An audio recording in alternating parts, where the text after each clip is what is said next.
the second straight start, Jared Parker showed signs that he is headed in the right direction with his season-high 7-inning performance last night. Josh Donaldson and Adam Rosales provided the A's with all the runs they needed with some late-inning solo blasts. Tonight, Tommy Milone takes the mound, and he will look to join Parker and regain his form that earned him 3 straight wins to start the season.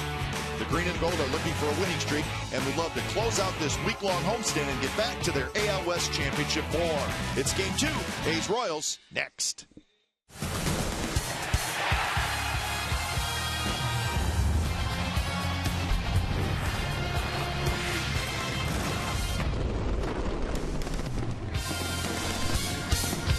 Well, by the looks of it, it's fireworks night at the Coliseum. Yes, indeed it is. That'll be coming up after the game. Big crowd expected. And it will be Game 2 of this 3-game series between the Kansas City Royals and the Oakland A's. Irvin Santana, he's a bit of an A's killer. He's going to pitch for the Royals, and he'll be opposed by the A's left-hander, Tommy Milone. So, A's won last night. They'll try to make it 2 in a row tonight over the Royals. Good evening, everybody. Welcome to Oakland A's Baseball, along with my broadcast partner, Ray Fosse. I'm Glenn Kuiper. Tommy Milone, hard to believe that he has lost 5 straight starts. He's really too good to lose 5 straight starts. He hasn't pitched all that bad. The A's are just not scoring runs for him right now. And that's the big too bad, because they have not scored runs. He had a couple of games in which they were shut out. He gave up unearned runs. But Tommy Milone, you look at his numbers, just 4 runs support while he has been pitching in those 5 losses. ERA is not that bad. But you look at him, you never know what he's thinking. I think that makes him a great pitcher. He has a great changeup, breaking pitch, sneaky fastball. When he gets run support, he is going to win. Let's hope tonight is the beginning of that.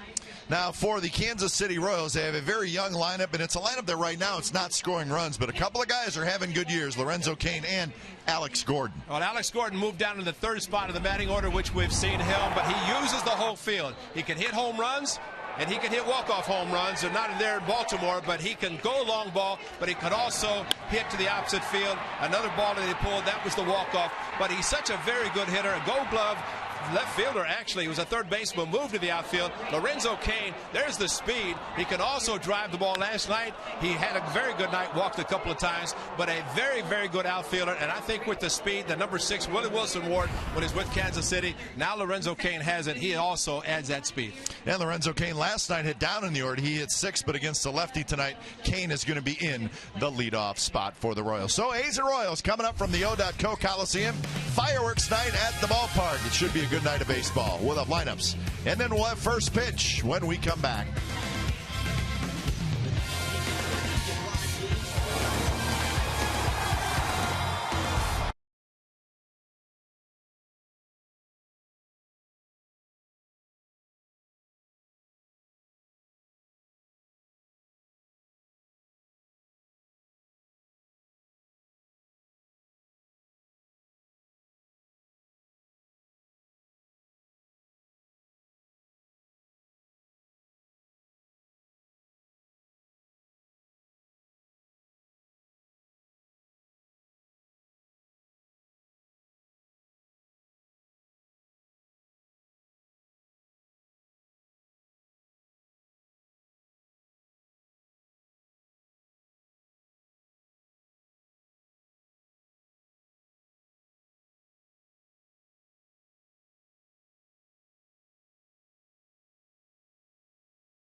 California, is brought to you by Jack in the Box. The Chipotle Chicken Club Combo is back for a limited time at Jack in the Box. Try one today with fries and a drink for just $4.99 plus tax.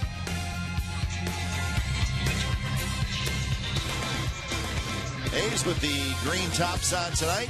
They take the field for Game 2 of the three-game series here at the AT OAK Coliseum. Beautiful night for baseball. A big crowd on hand with fireworks coming up after the game. Game time weather presented by the Santa Cruz Beach Boardwalk. The admission-free boardwalk is open this weekend. Nice night, 67 degrees, and not a cloud in the sky. Of course, the start time an hour earlier than normal night games, so at least at the start of the game, everybody but people around home plate will be in the sunshine, but that'll change quickly. Let's look at the lineup tonight for the Kansas City Royals. Lorenzo Cain will move to the leadoff spot. Escobar, Gordon, Butler, Hosmer, Perez, Moustakas, Francoeur, and Johnson. And Tommy Malone would take the 2 runs that the A's scored last night for Jared Parker in the bullpen. Picked up a win against James Shields because Tommy Malone, 3 wins, first 3 starts, 5 losses, last 5, but just hardly any run support as we detailed in our open. But Tommy Malone is an excellent pitcher. 51 innings, only 9 walks, so he'll be around the plate. Excellent changeup, good breaking ball, sneaky fastball, and just try to keep the Royals off the board. Maybe his club can score him some runs. Here's the A's defense. Cespedes, Chris, and Chris Young is back in the lineup off the disabled list. He's in right. Donaldson, Lowry, Sogard, Moss on the infield with Derek Norris doing the catching. So it's good to see Chris Young back. So there you see the shadow situation, which can be very difficult for the hitter. Anytime there's a shadow right in between home plate and the pitcher's mound, that's a nightmare for a hitter. Sun through the shadow, and then it will get increasingly worse as it approaches the mound. But as I always say, Kipe, you play in postseason. This is about the time you're playing on the West Coast because of East Coast prime time. Starts about 5:20 here. This start at 6:07 local time. So the first pitch of the game from Malone is in for a strike. So we're underway. Tommy Malone taking on the Kansas City Royals.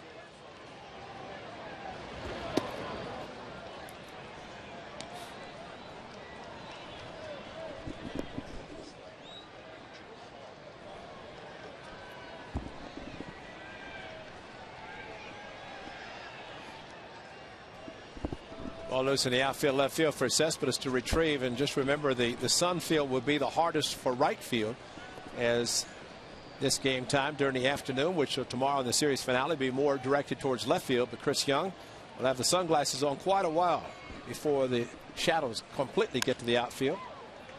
The bleachers, that is. Dribbled foul. So we mentioned Chris Young coming off the disabled list, so that's the good news. Derek Barton has been designated for assignment. Well, Barton was up here for a very short time. This one's looped into center. Coco Crisp coming in, and he makes a nice basket catch, and that's out number 1. Nice for Coco Crisp to get a great jump, which he normally does on balls that are hit in front of him, but especially the Cain, the type of hitter, he does have some pop in his bat, but Coco able to track it down. Basket catch. That was one that he tried to use in Detroit last year, game 2 of the division series. And it's amazing watching that great replay. The eyes were not necessarily on the ball going in the glove. They were straight out with, I mean, that requires some good hands. Coco has them, but you like to look the ball into the glove. So here's Alcides Escobar. Can you say hey? Say hey could do it. Yeah. I mean, he patented the basket catch, Willie Mays. Escobar hitting .258 with 3 home runs, 16 RBIs.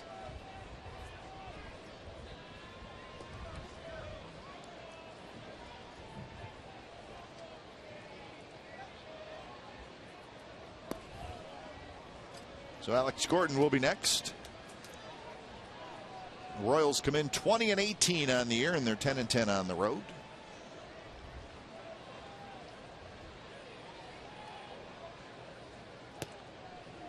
Royals are 2 games back in that AL Central, and that's coming into today.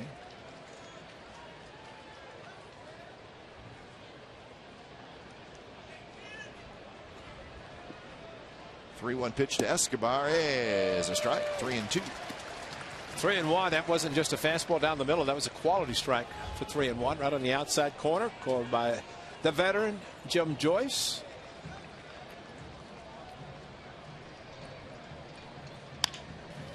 Donaldson backs up to get a good hop, guns it across, and that's out number 2. All right, time now for our Ford right choice. It was April 9th of last year. Tommy Milone makes his A's debut, and he did it against the Royals, and he got the win, and he was absolutely terrific. 8 innings, just 3 hits, 93 pitches for the win. On top of that, later on in the year, he faced him again, and he was terrific in Kansas City. So last year, 2 starts against the Royals, terrific in both of them. He got a loss in Kansas City, but he pitched extremely well. Well, the first inning, Jason Bourgeois, remember that? The speedster hit a double, second base, and the next fly ball to right field, Josh Reddick threw Bourgeois out of third. We could not believe, of course, just watching Reddick early in the season.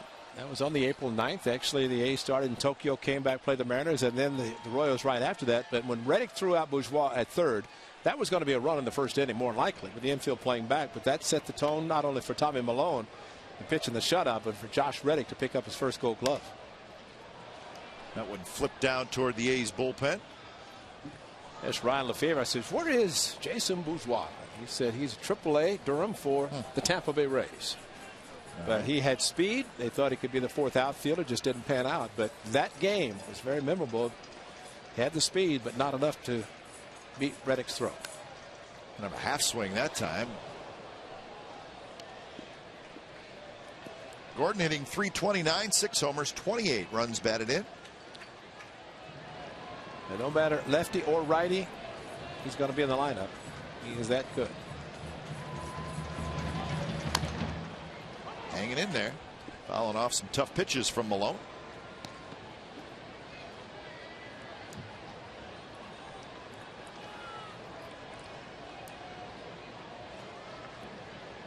Look at the numbers against left-handers. I'd say he'll be in against lefties with those numbers.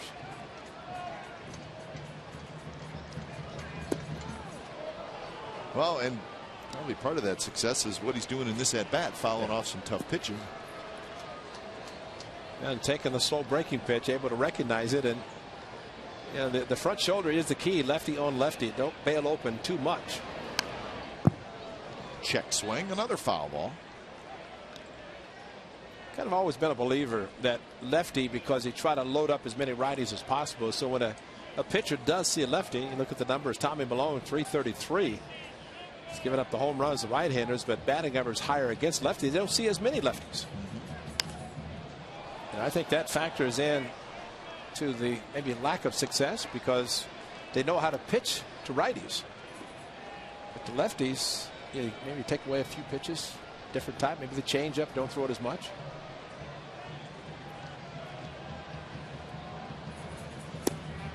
Close pitch, and the count is full.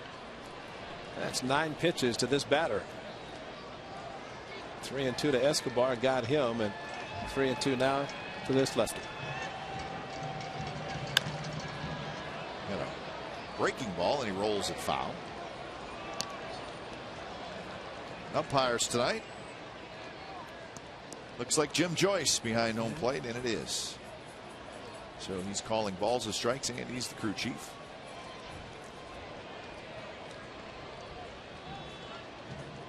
So the battle continues between Milone and Gordon, and it's drilled to left center field, and that's a base hit, and that's going to go to the wall. So Alex Gordon is going to have a 2-out double. So that's a heck of an at-bat. 11th pitch, and he finally gets the hit on an elevated fastball. If he's going to do it, he might as well have done it early. Should have taken up so many pitches from the A's lefty. But that was a great at bat, and not surprising to see him go to the opposite field. He pulled the breaking pitch, the hanger, pitch before. He just put his hand in front of his face, acting like maybe he didn't see. He saw well enough, you know, but maybe the shadows. He was at the plate so long, the shadow's going to be out the mound. Well, it's amazing how fast that shadow moves. I mean, you can almost see it moving. Yeah. It started, game started, what, 10 minutes ago, and it was by the dirt around home plate, and now it's nearing the pitcher's mound. 0-1 to Billy Butler. Butler, a little flare. It's going to be a tough play, and it's going to fall, and the Royals are going to take a 1-0 lead. So Butler just blooped one in no man's land down the right field line. So Gordon comes in to score. 1-0 Kansas City. And that's described perfectly. The big guy, as they call it. You have to respect the power, playing deep, and for Chris Young, long way to come. He was not going to get to it, and for Sogard and Moss, and sadly, real problem here, 2 outs. That meant that Gordon could be running on contact. Otherwise, he'd have to be concerned the ball might be caught, but a 2-out hit. That's what happened last night against the A's. Similar bloop by the leadoff hitter Lowe. Well, Butler gets his 30th RBI. And here's Hosmer.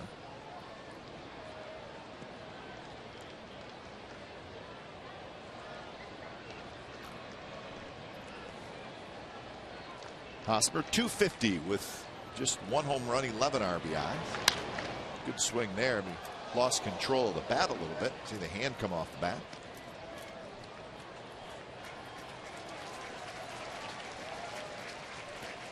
We saw Hosmer, Ray, a couple years ago when he was called up. In fact, he was called up against the Athletics, and that was in 2011.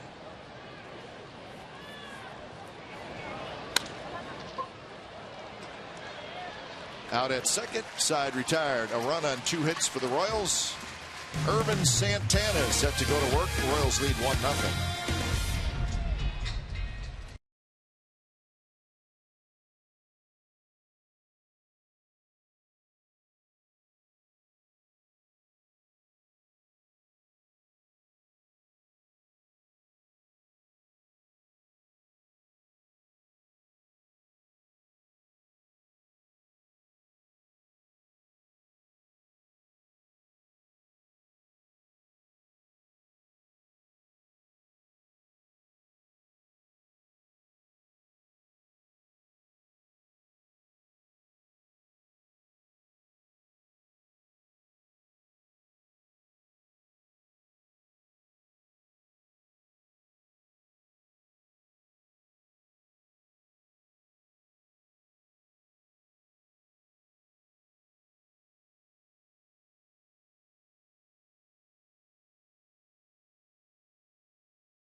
With an RBI single.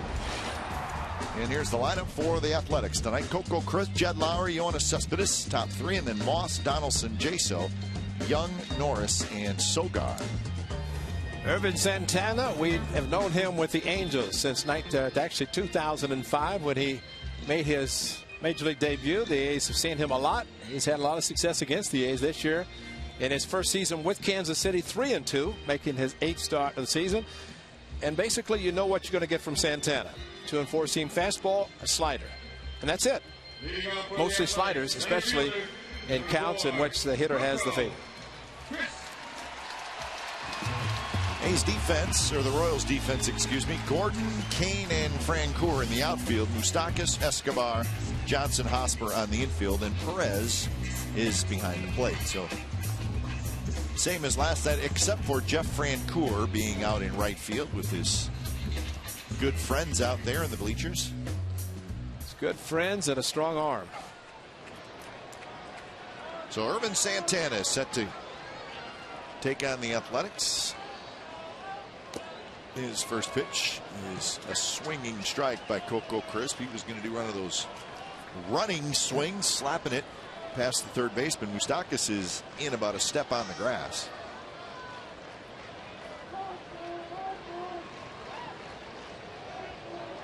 Crisp hitting .264 with 5 home runs, 13 RBIs.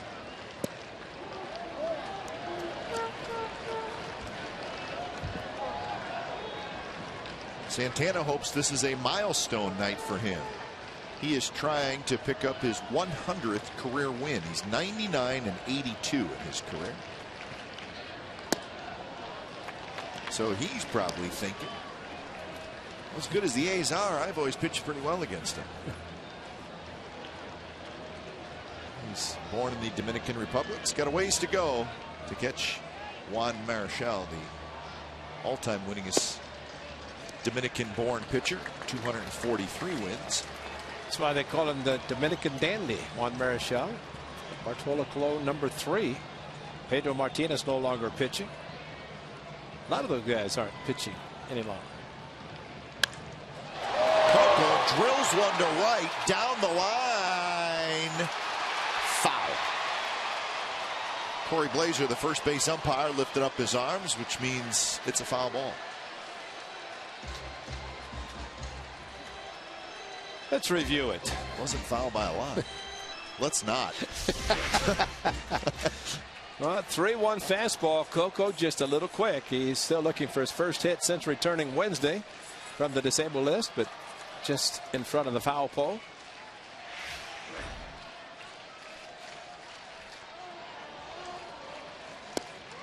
Strike 3 called, and that's how the A's half of the first inning gets started. Coco called out looking.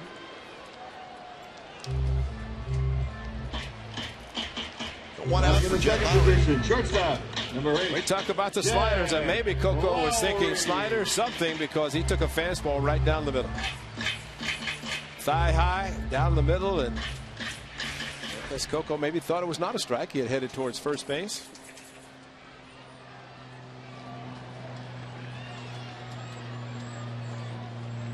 First pitch to Lowry is a strike down around the knee. So a couple of low strikes called, something to keep in mind as the game goes on with Jim Joyce.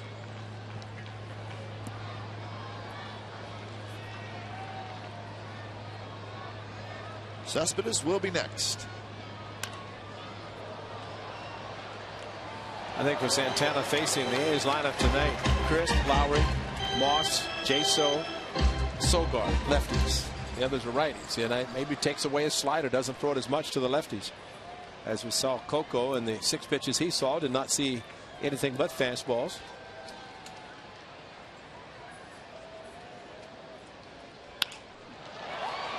Shallow center. Kane is going to get there. Yeah, that's the thing that pops into my head when I think about Santana beating the A's when he was with the Angels, is that good hard slider. Batting in the third position. July 18, 05. He had Benji Molina behind the plate. And kept calling slider after slider after slider. And that was the biggest thing. And A's were not expecting to see as many. They did see them. And I think that set basically the career. And that tells it right there. Fastball, slider. 3% change ups. Otherwise, it's a variation of a 2 and 4 seam fastball. And then the slider. That's a bunch of sliders. Yeah. With cheese. It's pretty good too, right? Yeah. Sliders with cheese. No question. Well, interesting year for Santana. He's 30 years old. And he's going to be free agent after this year. He is the Royals' highest paid player. He's making $13 million a year. And what it was is the contract he signed with the Angels, it had an option for $13 million for this year, and the Royals traded for him and they picked it up. So he wants to have a big year.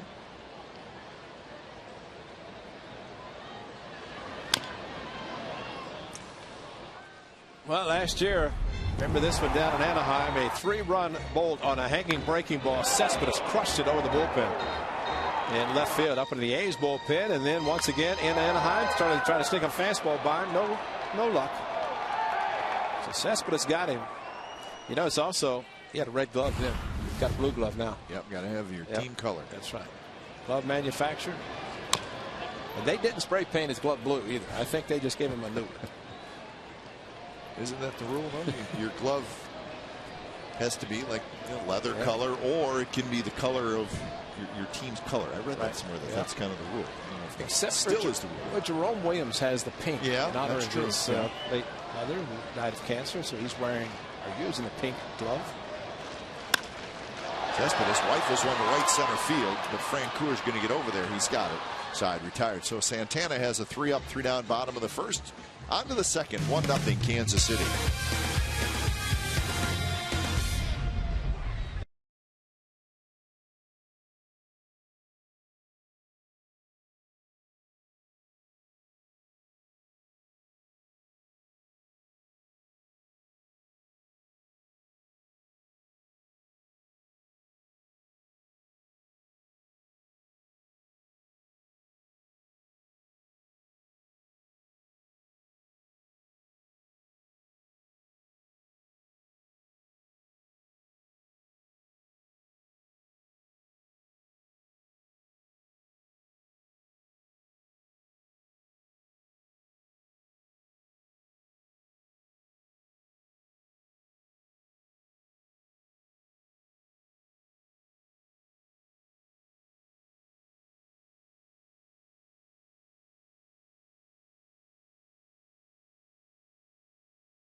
Thousand kids will get an A's beanie. It's courtesy of Ross Dress for Less. When the A's play the Kansas City Royals at 105. For more information and tickets, call 877-493-BALL or visit oaklandathletics.com/tickets.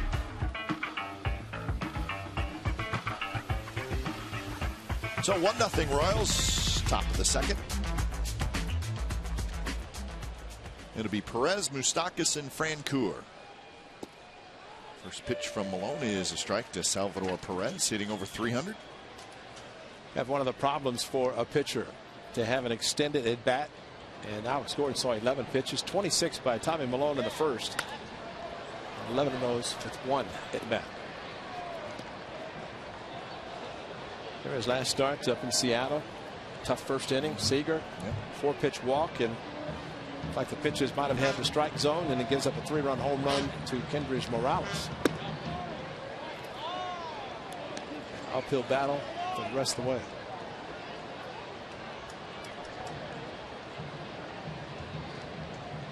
Malone kicks in the 1-2 pitch. There's a breaking ball down and in. He's come in with a 21-22 record, so chance to get back to the 500 mark. They're 11-10 at home.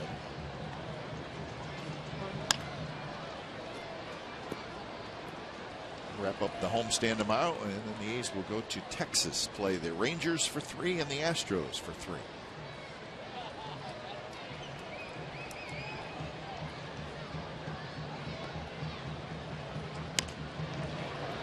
Little flip job, shallow center. Lowry's out there, and it's going to be Sogard who actually dives for it, and nobody can come up with it.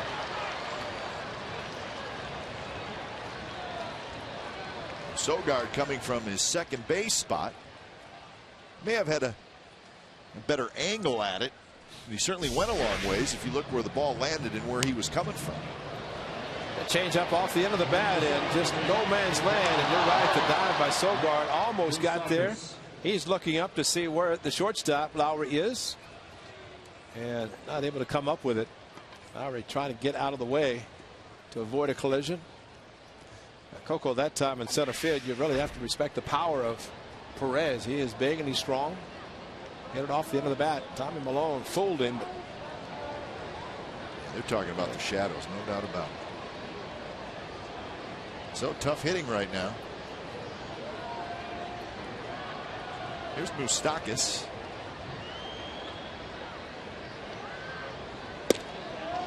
First pitch is a bit inside. Moustakas really struggling. 189 with 4 home runs, 10 RBIs.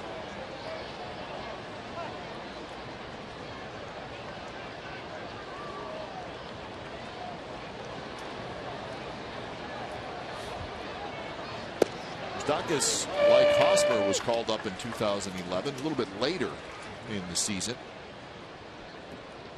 Played in 89 games in 2011. Then last year's first full season, hit .242 with 20 homers, 73 RBIs, and 34 doubles.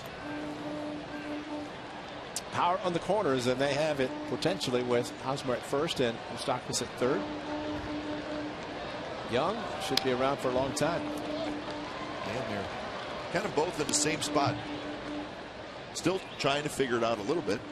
Moustakas, 24 years old.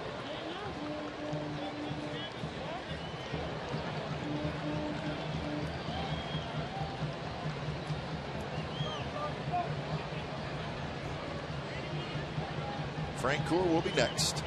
Short lead by Perez.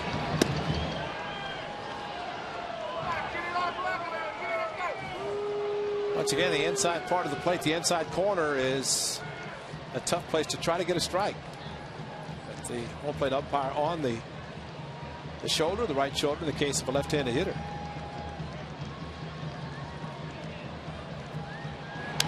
Moustakas gets jammed. Fan right below us had a chance. Reached out and just missed it. Dropped down to the lower deck.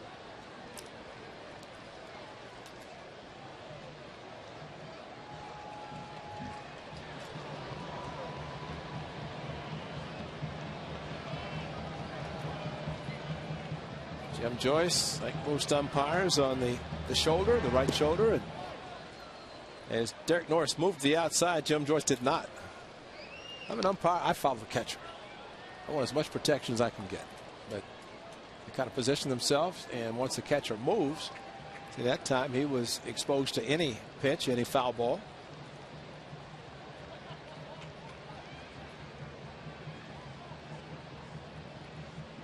Payoff pitch. Moustakas fouls it back.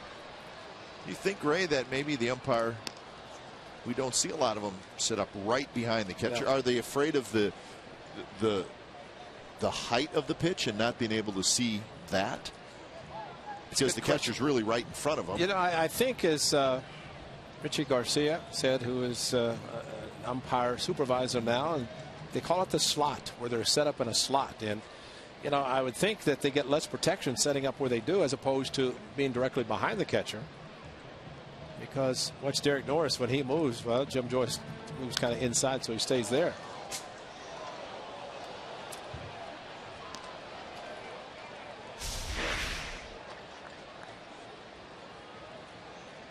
Brandon Moss, that's tough. You know, just trying to see where the foul ball is hit.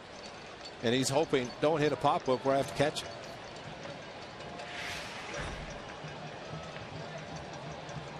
Another 3-2 to Moustakas. And he takes, and it's just, and I mean just, a touch low. So 2 on and nobody out here in the second inning. Changeup fooled a lot of people, didn't it?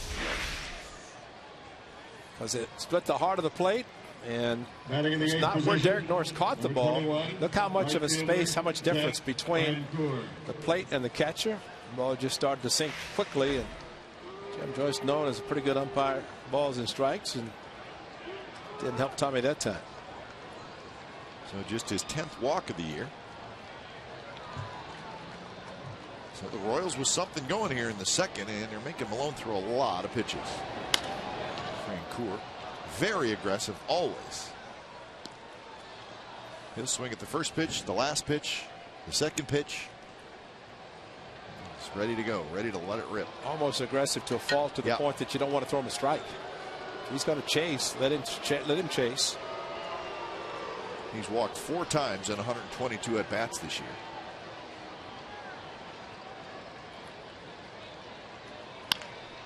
That one bounced just fine. So Perez at second, Moustakas at first, with switch hitting Elliott Johnson waiting in the on deck circle.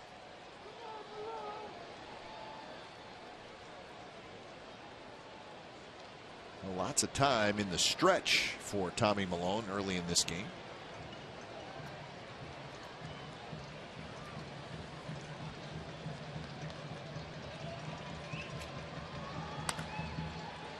Just foul again.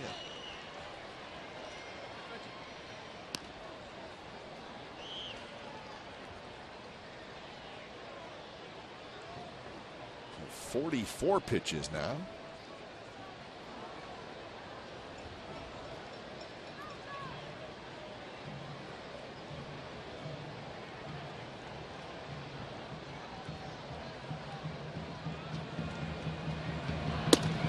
Fastball is high. Francoeur did not chase that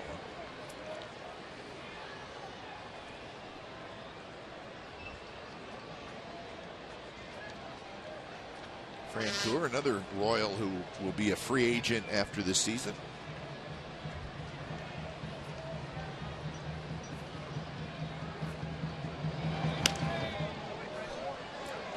He sees a fastball and he usually takes a rip at it. That's 11 foul balls with 2 strikes already this game. Chris Gordon had half of those last inning, but you get 2 strikes, as is the case with Perez. 0-2, fouled off a pitch, in 2-2 and a bloop single. Moustakas fouled off 3, and now 2 by Francoeur at this at bat. Good take by Francoeur. Well, that is the pitch count. That's right there. That's it.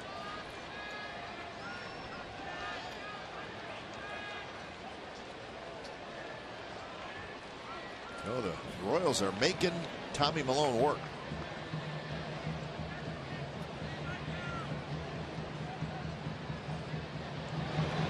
2-2 pitch. Missed again. 3-2. Not really missing by a lot. And he's not getting the hitters to offer. There's pretty good changeups. But look at those strikes. Foul balls with 2 strikes are strikes, and that's what's getting the pitch count. And Perez wasn't running with Moustakas at the plate. 3-2. Francoeur fouls the changeup back.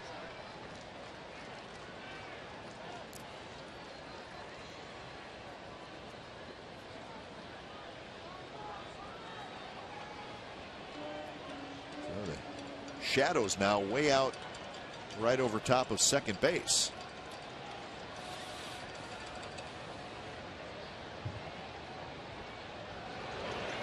And Francoeur takes outside and he walked him.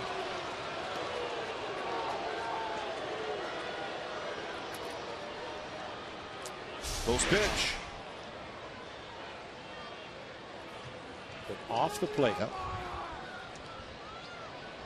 99, second base. You don't want to set up in the middle of the plate, especially 3-2 with aggressive hitter. And Tommy Milone tried to hit the outside corner, did not have any success. And so a bloop and a couple of walks, and that's the positioning right now, the position of Tommy Milone of the A's.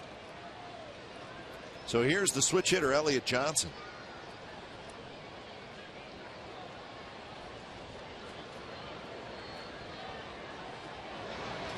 First pitch popped up. Here's Moss. He's got it. And that's the first big out.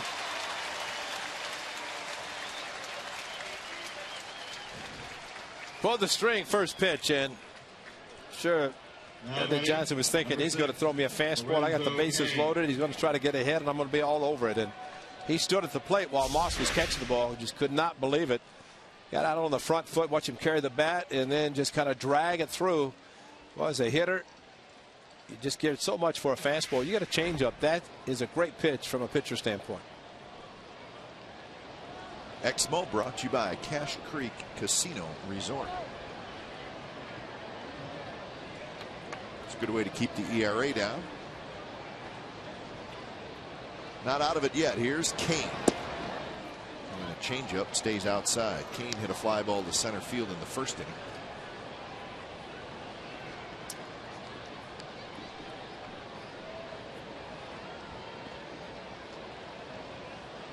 Oh, Kane speed.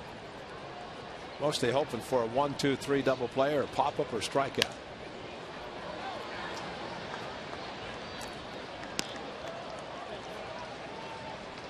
Outfield is shifted around toward right just a touch. The way the Royals hitters have approached Tommy Milone, really not hitting the ball hard except for the ball Gordon hit last inning. And double to left center. Just concerned about a ball that's hit slowly on the ground. It's going to be tough to double up Kane. And that one is a fastball just a touch inside. 2-1.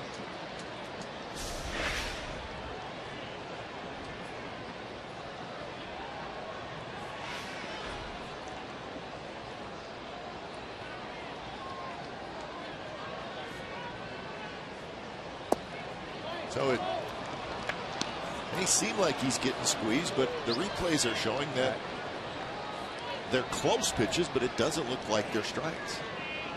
Well, and the scouting report on Tommy Milone, excellent changeup, and Kane taking some pitches, the changeups, like he knows they're coming and thinks they're being thrown. The same with Francoeur.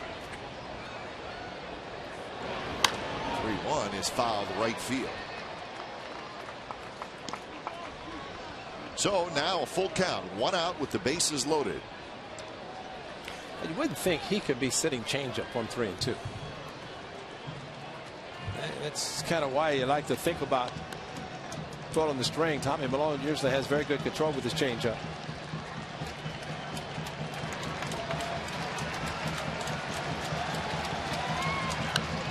Foul back, and he went with a fastball, 87 miles an hour. See how late he was? It's almost like he was. Right.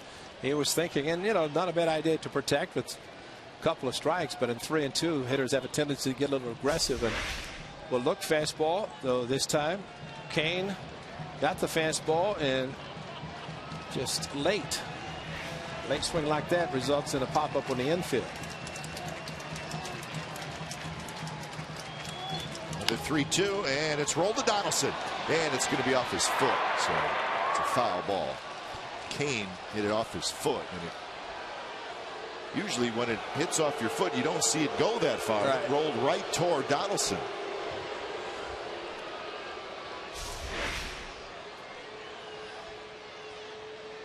There you see it, and it hit him pretty good too. Tell you what, I was concentrating on the ground ball. I said, wow, double play. I know. I thought he was going to step on the bag and maybe come home or throw home, and then you see the Kane down on the ground. Kane in pain. Yeah.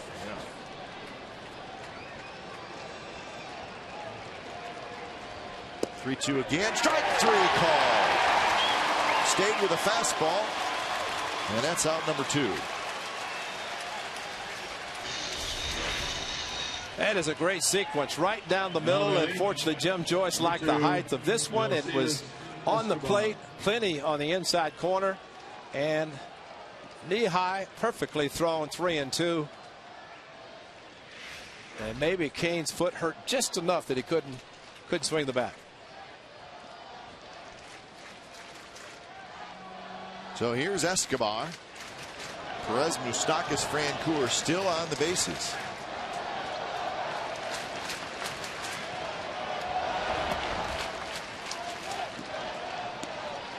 Escobar grounded out to Donaldson. Jesse Chavez is up. 60 pitches so far in the game.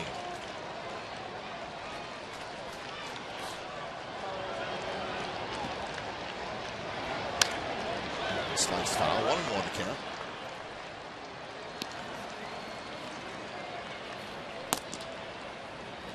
That is Scott Emerson, the roving pitching coach for the Athletics. Chip Hale, our good buddy Chip Hale, is waiting for his daughter's graduation, so Darren Bush is on the bench as acting bench coach for a couple of days, and that is Scott Emerson, known as Emu. All right. And you be careful when you say Emu to him, because as big as he is, if he doesn't. Nah, he's a nice man. Nice man. Got the note that he's from Chavez that he is ready. 1-2 the count.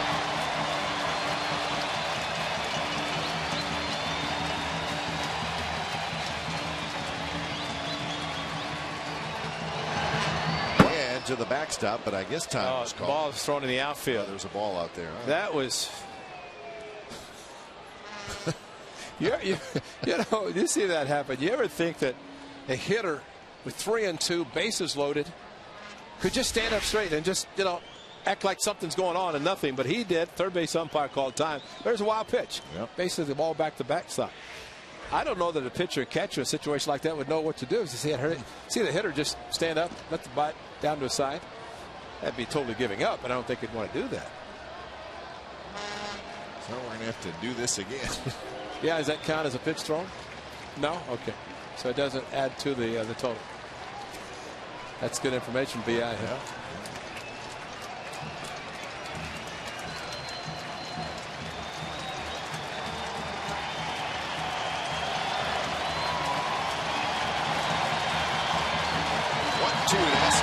Swing and a miss. He struck him out, and Malone, well, he's got to work extra hard, but he keeps the Royals off the board in the second.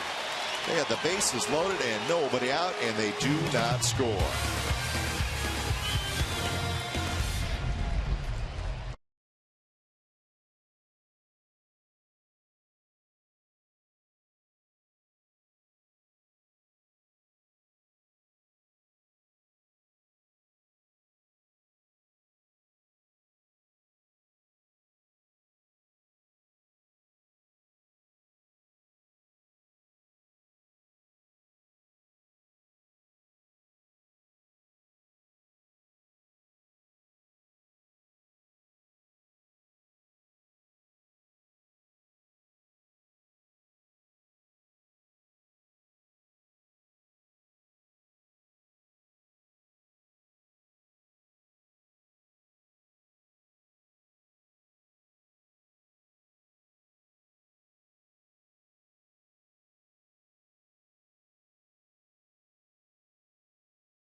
New low yearly prices. Watch every out-of-market game live on over 350 supported mobile and connected devices in HD quality with MLB.TV Premium. Visit MLB.TV today.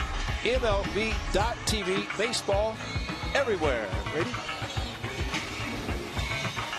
What an inning, huh? Yeah. You know, think back, Hank, when Tommy Malone threw the pitch to Escobar that went to the backstop. Yeah. Time was called.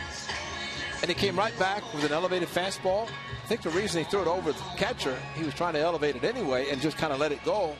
Hold it on a little bit longer, but that was the intention. And from the hitter standpoint, you say, okay, now, was that intentional? Was he trying to elevate? Was he going to throw something else? And as it worked out, he went back upstairs with a good fastball, struck him out. Going to be Moss, Donaldson, and Jaso. Time of possession is definitely in the Royals' favor so far, but only 1-0. He's went 3 up, 3 down in the first inning. I think what Tommy Malone did was intentional. The hitters appreciate it because now Brandon Moss is in the shade. There's no shadows anymore. So be a good teammate. Yeah, maybe the offensive support that Tommy's looking for will help out with better vision. It's probably getting better. Except for right field. That's a remarkable job by Tommy Malone. Bases loaded, nobody out. He gets a pop-up and a couple of strikeouts.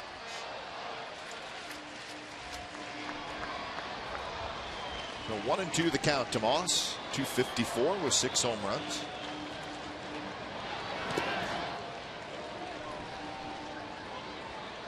Moss was 1 for 3 last night. Settling in right field somewhat. He's made, this will be his 9th consecutive start out in right field. And he swings and misses, so that's the 2nd strikeout for Santana. That's it. Throwing the slider down and in to Brandon Moss. Actually, it acted more like a curveball over the top. Great tilt, great downward movement.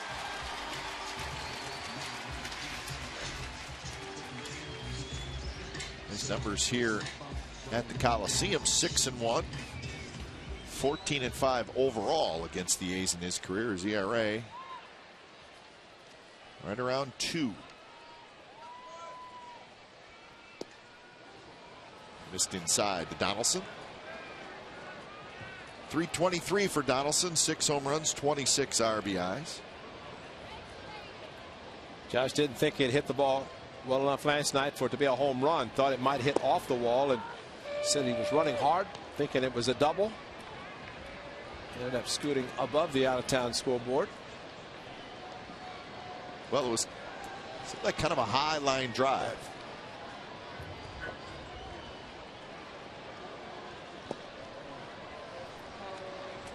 So that was. And this was it. James Shields with a fastball, 3-1, and Josh Donaldson just up on the ledge. Kept running. Kept going. 2-1 to Donaldson. Touch high, 3-1. I was talking about Moss. He's playing first base tonight, but with Chris Young now coming off the disabled list. He had been pretty much a regular out in right field for a couple of weeks. They had the PFP drills the other day. They said first infielders work at a certain time, outfielders. I said, what are you doing? He said, yeah, that's what I want to know. Am I first baseman or outfield? Which glove do I? In the first strike, 3-2.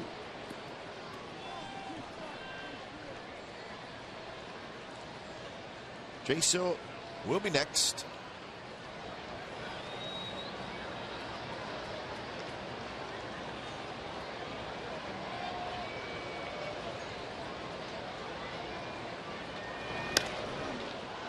Down the right field line. Hosmer on the move, and he cannot quite get it. Drops right on top of the bullpen mound. That was a fastball that kind of ran in on Donaldson. We've seen him hit that pitch before. Francoeur gave a courtesy look. He had no chance to even think about getting over towards the ball, so he just watched his first baseman hustle after it. Veteran move. That's right. He's got his bacon buddies. It must be Bacon Saturday, I guess, with Francoeur out there tonight. Another foul right side. Well, whoever rubs up the baseballs better start rubbing up some more tonight, because there are a lot of foul balls. Right. I mean, I've just counted the ones with 2 strikes, but man, there have been a ton of foul balls getting to the 2-strike count.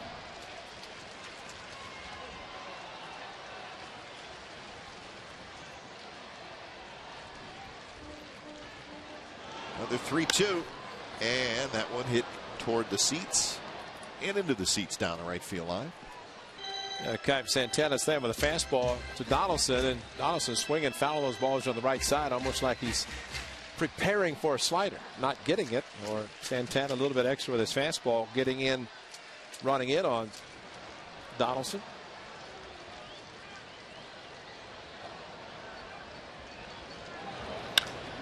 And he rips one to right center field, and that's going to get down for a hit. Donaldson digging for second, and how about that at bat?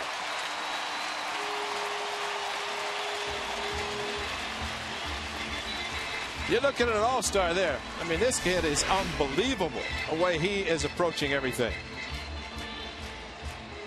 Opposite field, I mean, this is an intent, evidently, the way he fouled the balls to the right side, and then it's an elevated fastball and crushes it to right center. And Kane, with his speed, couldn't cut it off. He goes to the wall. Josh Donaldson settles for a double. But a very, very good at-bat again. Just hitting the ball where it's pitched and not trying to pull a ball that's outside. First pitch to Jaso, it blocked by Perez. So the A's have a chance to tie it here in the bottom of the second.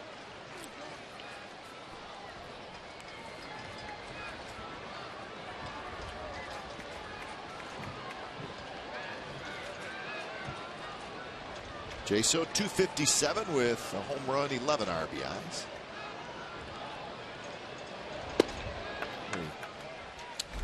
Got dinged up on Wednesday. Yeah, he's not able to catch, and he might not for a while. That's Ogando, and drilled him.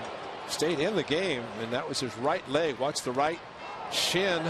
Got more muscle than actual bone, but still hurt. Been getting a lot of treatment and not been behind the plate since. Yeah, he went back there for another inning, and you could tell he was in a lot of pain. I mean, catching's painful enough. You get hit like that, just shed the gear and go to the clubhouse.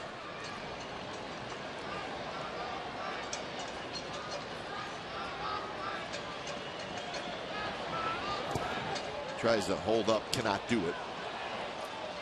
So 2-2 the count. Chris Young will be next.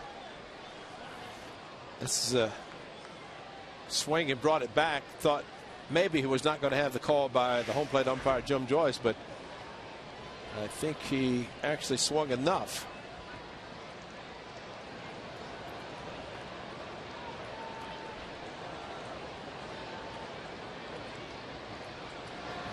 Okay, so spins out of the way of that one.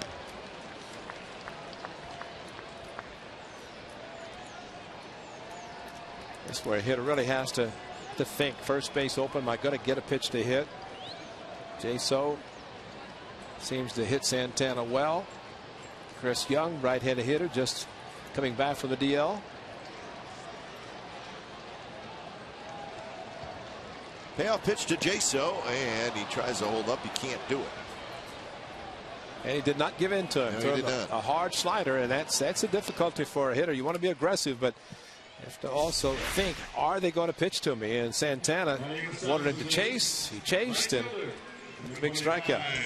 Chris Young. Well, that tells you how much he likes that slider. Right. He'll throw it to a left-handed hitter. And it's a different slider. It's more of a over-the-top slider, the breaking down. And we've seen some pitchers that they think that's a splitter because it goes down so quickly, but it's a slider. You can throw a flatter one to right-handers, but the one over the top is very tough on righties and lefties. So Chris Young back from the disabled list, so that's good news. We heard his quad in that 19-inning game.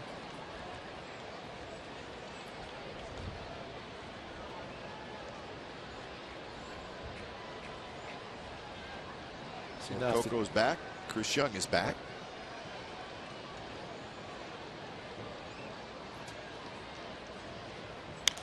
Popped up. So Santana looks like he's going to get out of the inning. And he does. So Donaldson, after the double, he's stranded at second. We're headed to the third. 1-0 Royals.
About the top of last inning. Pop up. This was a first pitch changeup, and that was with the bases loaded. Then a strikeout, 3-2 fastball to Kane, and then upstairs with a fastball elevated to Escobar. Tommy Milone, he doesn't want to rewind too much, but that's a great half inning. A lot of pitches that he threw. And that's why Jesse Chavez was loosening up. He's at 63. 26 and 37 in the first and second innings.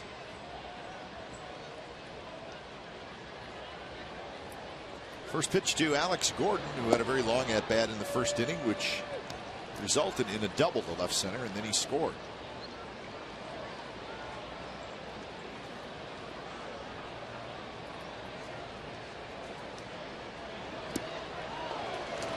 Doubles are kind of the thing for Alex Gordon.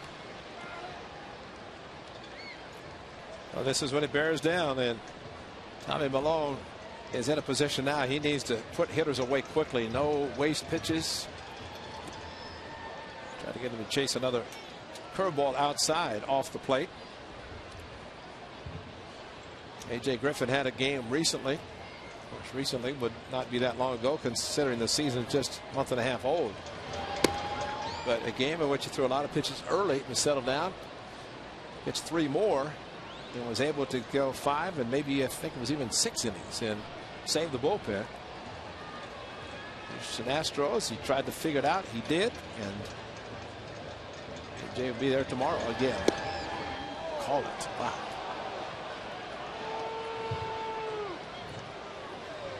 So 3-2, another close pitch. You have to wonder where. It was not too high. That's a strike. Jimmy, you're good, but that's a strike. That's on the corner. You got to give that pitch. Wow. And he walked it. So that's a leadoff walk.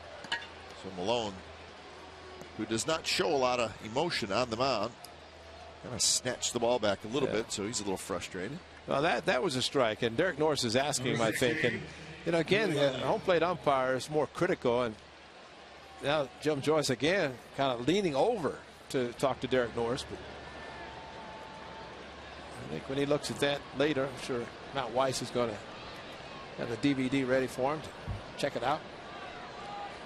But when the pitcher's struggling, remember they still think the game in Seattle, he showed a little motion there, and then he knows that he is not very much longer for this game, consider the pitch count, and he needs everything he can get, especially starting 0-2 to this batter, and then walks it.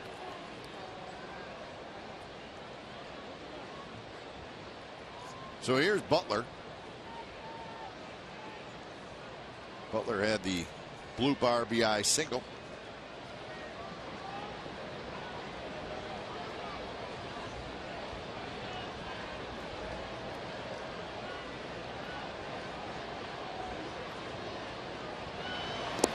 In the dirt. So 3 walks his last start and 3 walks tonight for Tommy Milone.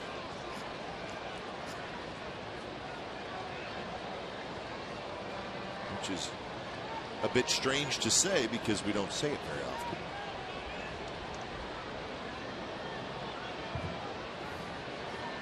Butler, guy who hits the ball hard, does not run well, so maybe a double play. The other thing about Tommy Milone, he knows he does not have a mid-90s fastball, and he has to rely on control. And when a pitcher is pitching to the corners, trying to not throw the ball in the middle of the plate, it needs a tendency to walk a few guys if the hitters don't swing and doesn't get the call.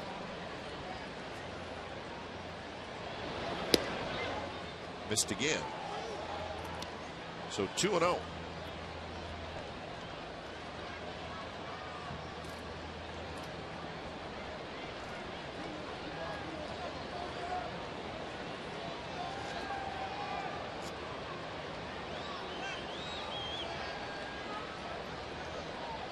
Gordon had a lead, but he's going back to first. That one's grounded. Lowry's got it, and that's a double play. So Butler he does not run very well at all, and the A's were able to turn the double play. Great changeup. Hit that hard. Yeah, great changeup. Tommy Milone throwing, got him off the end of the bat, and Now batting, That is a tailor-made, especially Butler, who does not run especially fast, and that's exactly what Tommy Malone was hoping for, especially after the walk to Gordon to start the inning after starting him 0-2, then 2-0 to Butler. And as we have talked, and Tommy Malone seems to be his best when he's behind the hitter, can throw the changeup when the hitter looking fastball. The first pitch strike to Eric Hosmer.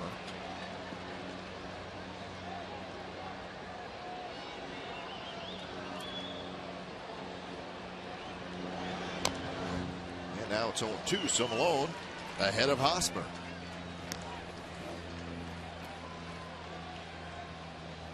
When you threw as many pitches as Tommy Malone did in the first 2 innings, a double play is like the greatest thing ever.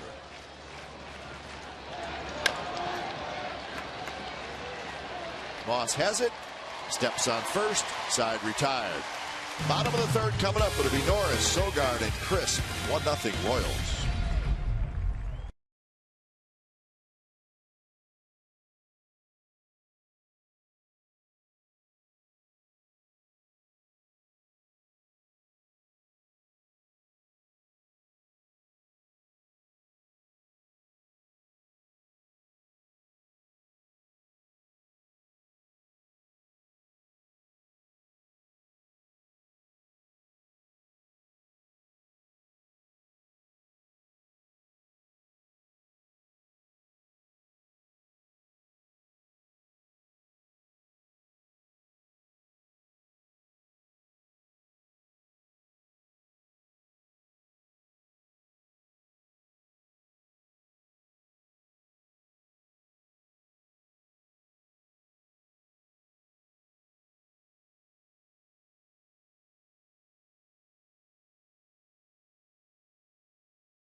Supported by the Contra Costa Times. Every Friday home game, you can get 4 Plaza level tickets, 4 Coliseum hot dogs, 4 medium Pepsis, and 4 bags of peanuts for just $50. Tickets are limited, so act fast. The more information and tickets, go to oaklandathletics.com/Friday.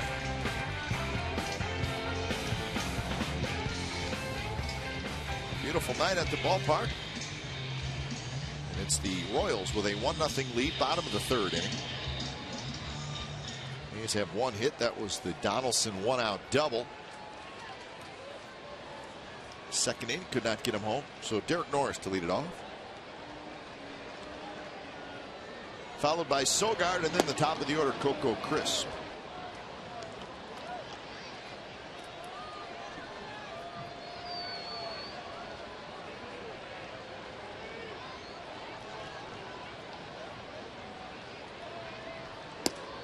Missed again, 2-0, same spot. Jim Joyce is not giving anything east from west, as they say, and that's the side. Plate is 17 inches wide, up and down. He's kind of a tight strike zone tonight. That one's driven to center. Kane on the move. He's at the warning track, couple steps in front of the wall, and he makes the catch. So 1 out here in the bottom of the third. Tonight's cold, hard facts are brought to you by Frost Brewed Coors Light. Lowest career ERA versus the Oakland A's with a minimum of 140 innings pitched, and Irvin Santana right on top. Pat Dobson, you probably hit off Pat Dobson. Caught him too. Late Pat Dobson. Caught him, yeah. Caught him when he was in Cleveland. So, you know what? We're really not surprised by that. Yeah. We've seen enough of Irvin Santana over the years. First pitch to Sogard. He is in for a strike. Dobson, one of 4 20-game winners for the Orioles in '71. Palmer, of course, and Dobson, Cuellar, McNally. Not bad when you get 80 wins out of your 4 starters. No, you're going to be all right. Line drive, left field, base hit.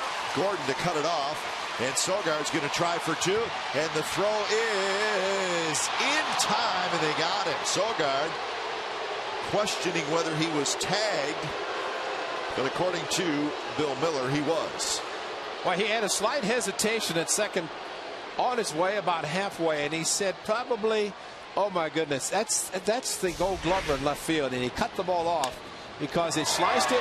Watch Gordon how quickly it gets to the ball, and Sogard about halfway, there was a slight stutter step, but he was gone too far. Watch this right there, and I don't know if it was just a hesitation or he slipped a little bit. He was out. I think he got him. If he got him, maybe Sogard did not feel the uniform being tapped. But last night it was Lowe throwing out Moss. Gold Glove winner, and that is why. Cut the ball off with an accurate throw. More action. Gordon's going to be on the move this time, and he's got it, and just like that, side retired. So Alex Gordon showing off his Gold Glove arm, 1-0 after 3.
Cache Creek Casino Resort. Cache Creek's Great American Cash Giveaway. Thousands of dollars every weekend. Visit cashcreek.com for details.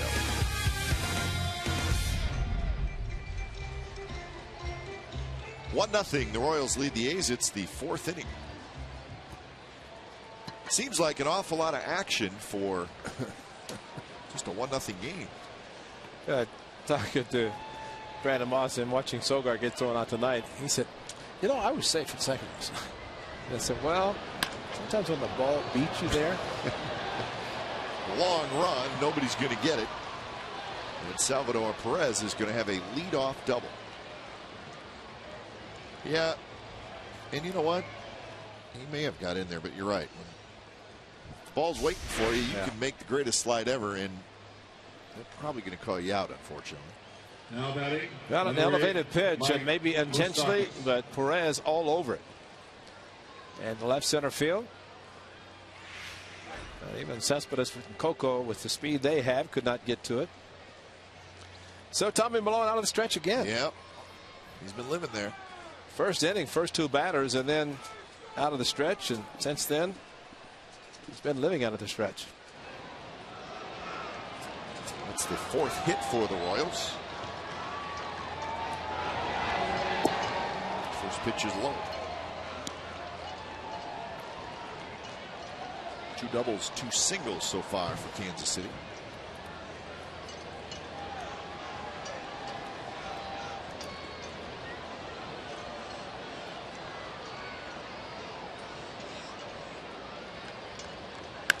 Moustakas skies one right center. Coco gets back. He's got it. 20 deep for Perez to tag up, and he's going to go to third. So it's a productive out for Moustakas. Fortunately, that productive out was a ball that went straight up, because if it had gone as far out as it went up, been a 2-run home run. He was trying to pull the ball. With a fly ball that deep for the center fielder, make sure you catch the ball. Don't even think about trying to get the ball back in quickly enough to get the runner. Perez was going to be able to walk to third. There's Francoeur. Infield comes in, and watch the first pitch. Make it a changeup and let him roll over to shortstop. Because you're right, aggressive is his MO. And he took a fastball a little bit on the inner half.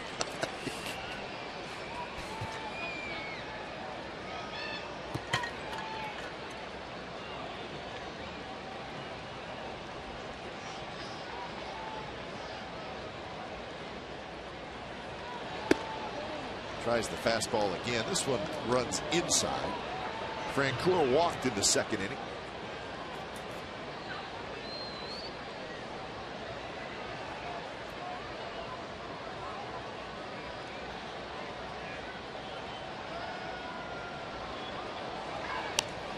Pop-up foul. So now Malone ahead in the count.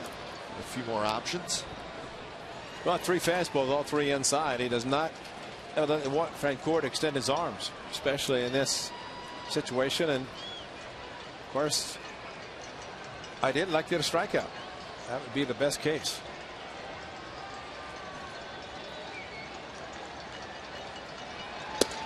Tries a fastball high.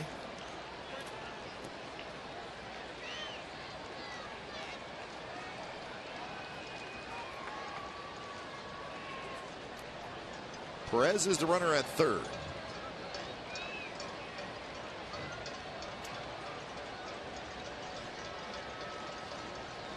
Setting up inside, and it just missed inside. Surprisingly, all fastballs. And just off the plate. Not by much, but just off. How about a change?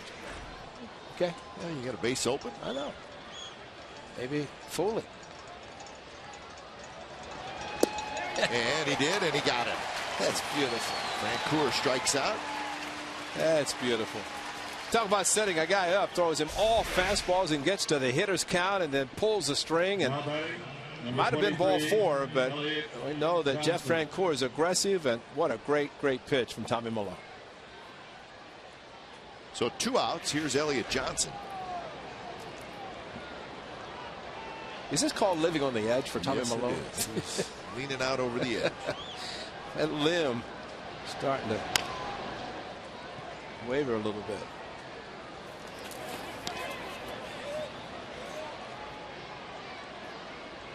'85 pitches now. 3 2/3.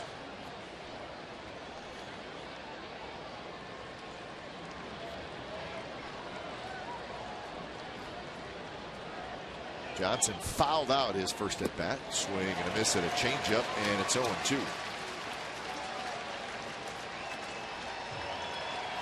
That's the same pitch he popped up with the bases loaded last inning, or 2 innings ago. Seems like just last inning.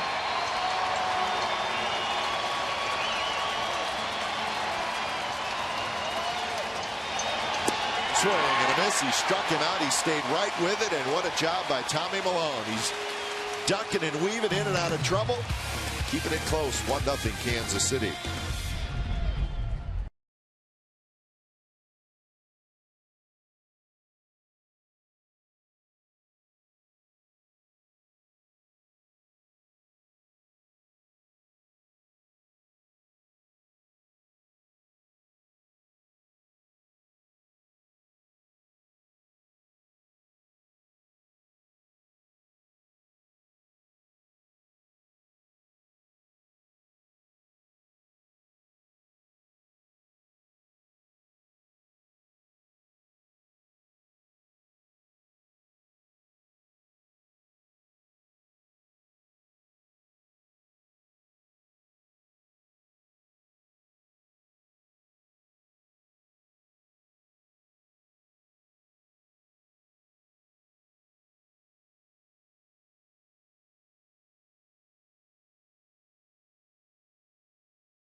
JT, who is the only player in Oakland A's history with 200 hits in a season.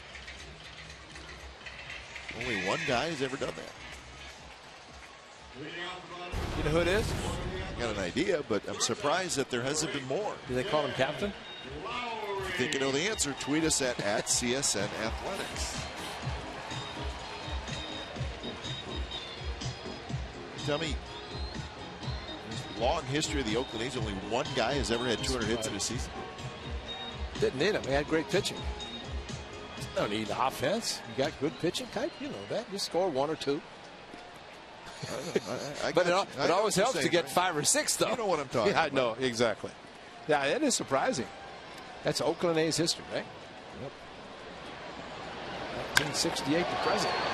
Toward Gordon, who's positioned well. He's got it.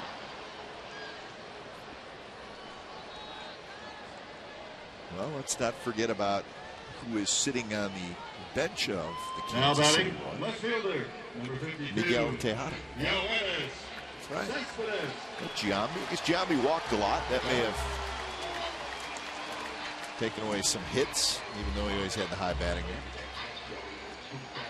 He's had a third baseman back in the late 80s who could have hit a lot of home runs, but won the batting title with the Boston Red Sox. And came here and played a great third base. Karnak.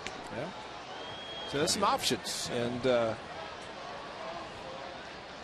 tweet it. Yeah, let's go. If you can tweet, go tweeting. I would not know.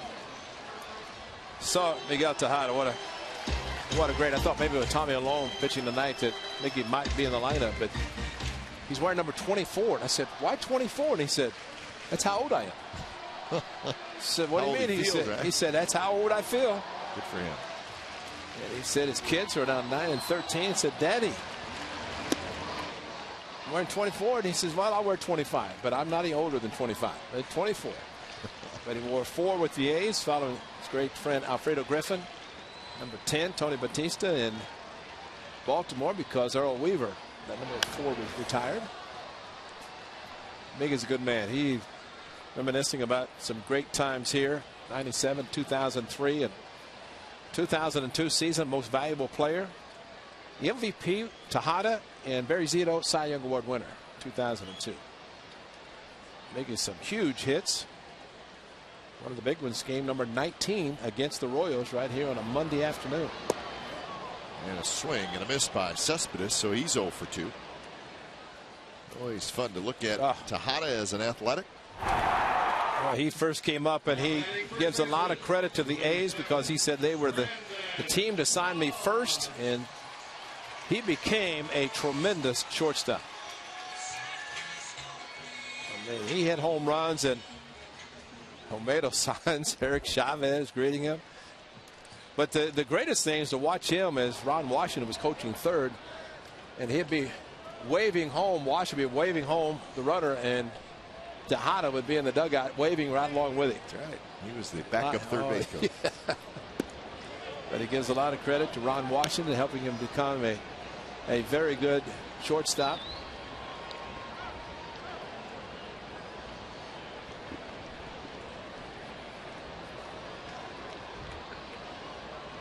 Two 2-0 to Moss, who struck out swinging in the second inning. Slider stays high, 3-0.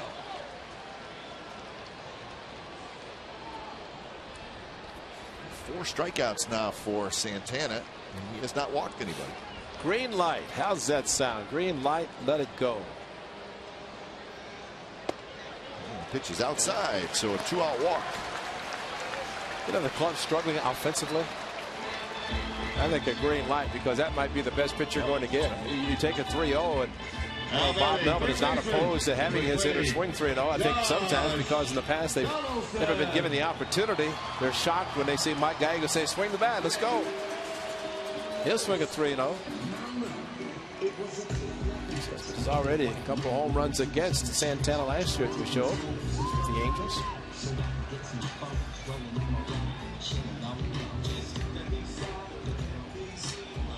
Well, the A's hottest hitter steps in. That's Donaldson. His double in the first inning.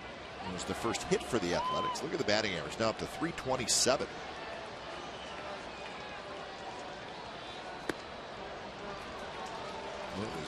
Really, one of the better at bats we've seen from Donaldson all year. Take the same double to right center and watch Brandon Moss run for first base. Santana starting to elevate some pitches. That could be a danger zone, danger for any pitcher to elevate, as we've seen too many times when the A's pitchers have done that.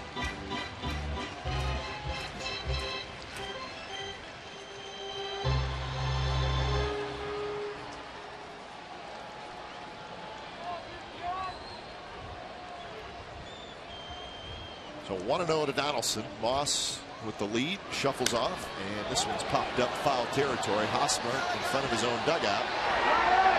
And that's out number 3. So a 2-out walk to Moss, and that's it for the A's. They strand a runner.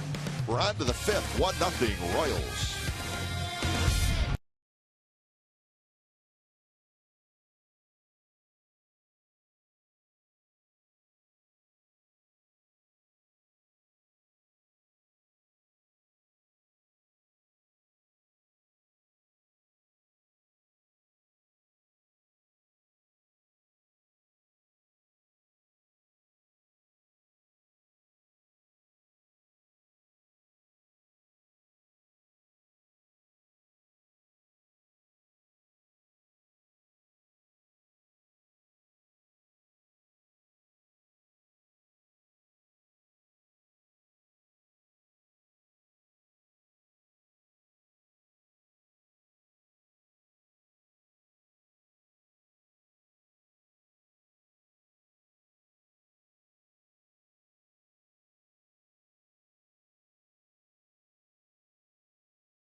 Oakland A's history with 200 hits in a season, and it was Miguel Tejada, 204 in 2002. So there's the career of Miguel Tejada. A's, Orioles, Astros, Padres, Giants, Royals. First, he left the A's, signed that big free agent contract with the Orioles, and then with a couple years left on that contract, the Orioles traded him to the Astros. I remember also at the same time the A's decided to, with Chavez and Tejada free agents at the same time, they opted to go with Eric Chavez. Tejada then on to Baltimore. Miguel also a member of the WBC winning Dominican Republic team. This past spring they went undefeated. Played winter ball all winter in the Dominican Republic. Little boy shouting shows at Bonnie, Dominican Republic, and big league player for 14 plus years, and his 15th. He did not play last year. Remember, in 2011, he was with the Giants. Yeah. But did not play last year. Got himself in shape and made the Royals team out of spring training. Lorenzo Cain pops it up. Young coming in, and Chris Young has it. Miguel Tejada, of course, we saw Jason Giambi with the Indians, and Raul Banya's back with the Seattle Mariners. And sure, you're looking at guys who are up in years, but managers appreciate the intangibles, the little things that guys like Tejada bring, the enthusiasm, the knowledge of the game. And of course, Giambi with Cleveland, Raul Banya is still going strong, and Miguel Tejada. They could mean just as much helping the young players, especially a team like the Royals. Exactly. And they have some good young Latin players, which Miguel Tejada, nobody has worked harder than Miguel to get where he has been throughout his major league career, and that's something that Ned Yost knows that he can pass on to a lot of the younger players. Escobar fouls it back, 1-1 the count.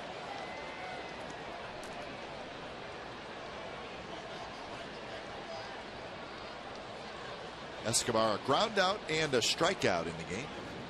He's 0 for 6 in the series.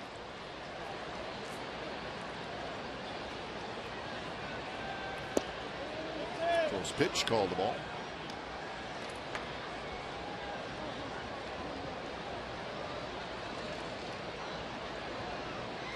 So pitch number 94 coming up from Malone. It's popped up, a changeup. See that a lot with changeups. Just completely take all the bat speed away from the hitter. And I think Tommy Malone, even though he's thrown a lot of pitches, and that's probably going to have him leave this game sooner than later. But I think he's getting better. Got the foot down. Watch the bat, the body. Look at all this body and everything going forward. That's a tremendous change of speeds and fooling a hitter. When you can get a hitter to go that far forward, he has nothing left in his swing except to pop it up easily on the infield. Tommy Malone has done a spectacular job. This is his 5th inning. Consider the damage he has been in, yet it's still a 1-0 game. So here's Gordon. Double and a walk for Alex Gordon. The average sitting at 333.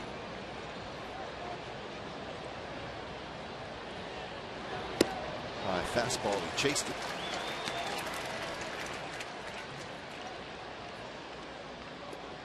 Ray Gordon, a very good hitter, but Ray, he's only walked 6 times this year.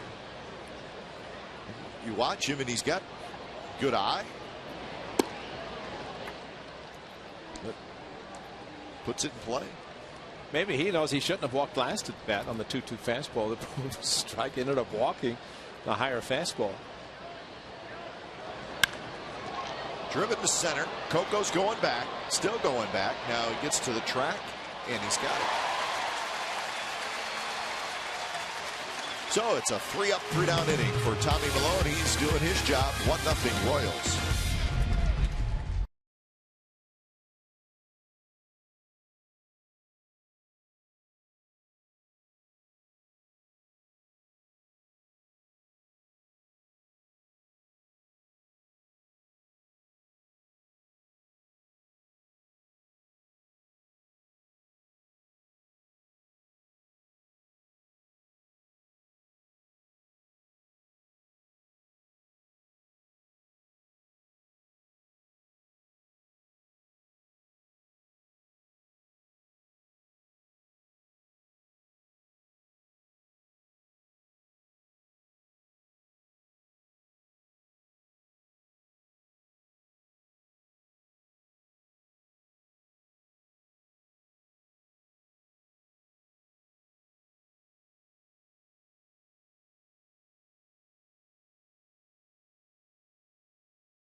Center. It's brought to you by Hyundai. It's tonight at 10 p.m. and it's a 1-hour special on our sister station Comcast Sportsnet. Bay Area highlights from the A's game and lots of Sharks coverage from their Game 3 matchup with Kings. And Preakness, second jewel of the Triple Crown.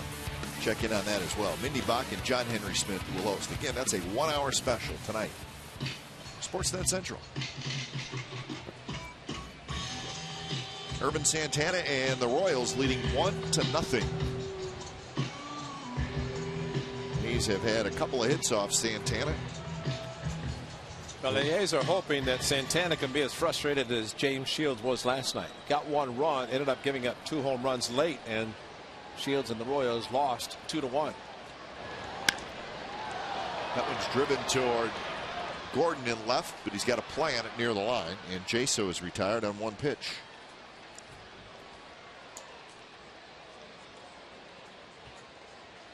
Looks like Jaso still running gingerly on that leg where he fouled the ball or was hit by the pitch.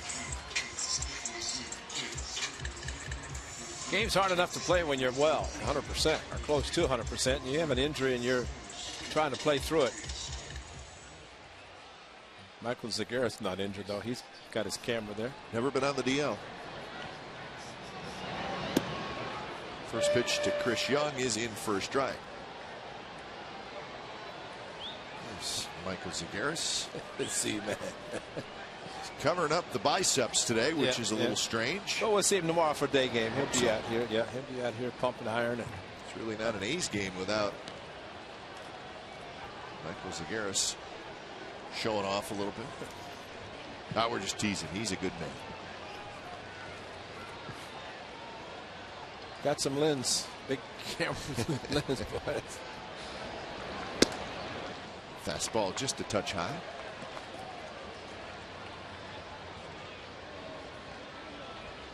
Hey, it's not uncommon. You watch a 49er game or a Raider game and you see the Z-Man out there. Just sit around, let him tell stories about his time taking photos of the rock bands. Well, that's all you need. And he goes back a long time.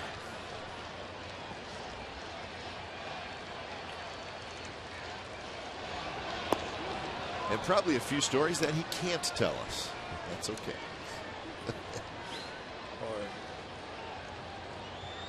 Or ones he could remember. 2-2 to Young, who fouled out his first at bat. Hits this one hard. Escobar throws low, dug out by Hosmer, and a nice play on both ends. 2 away. That's one of those scoops by a first baseman. None of them are easy, but this is one that you should be able to pick if you're a first baseman. It always looks good when you do it. Now batting the catcher. Short, little short hop. You like the short hops, and that was short. He brought the glove up after catching the ball, but for an infielder, they appreciate it because Hosmer doesn't come up with that's an E6. I think every infielder, third, short, and second, should rotate taking the first baseman out to dinner, buying him nice gifts.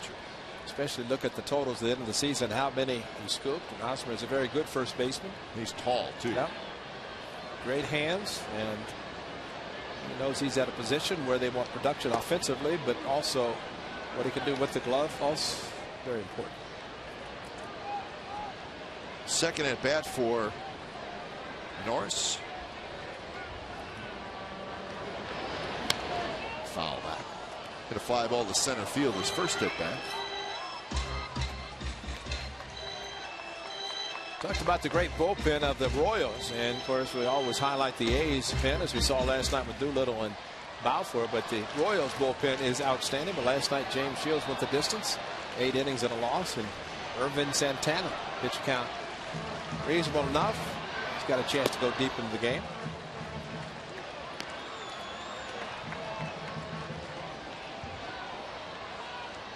Jeremy Guthrie, who is not starting in this series. Well, they had an off day Thursday as well, so they are bullpen's lined up fine. Close pitch outside, 3-1 to Norris. You know, we saw Jeremy Guthrie in Colorado. The A's beat him there. He has since joined the Royals. 18 consecutive wins when he has taken the mound. The Royals have won. Paul Splithorf, the late Paul Splithorf's record was at 16. Another foul ball out. Hosmer squeezes it, and it's a 3-up, 3-down inning. So we're headed to the 6th inning from the Coliseum. Still 1-0 Kansas City.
All-Star Teacher Program recognizes Bay Area teachers that make a difference. Visit csncalifornia.com and vote for the 2013 All-Star Teacher. Check out the finalist bios and the video features. The winning teacher receives $20,000 for his or her school.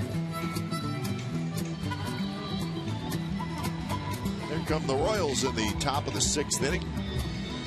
And Tommy Malone is still pitching. And that says a lot about Tommy Malone and what he went through the first 4 innings. Finally had a 1-2-3 fifth.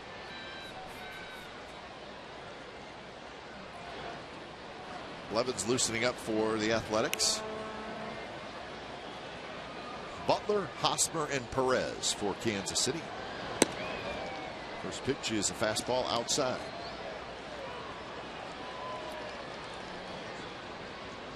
So pitch number 100 coming up.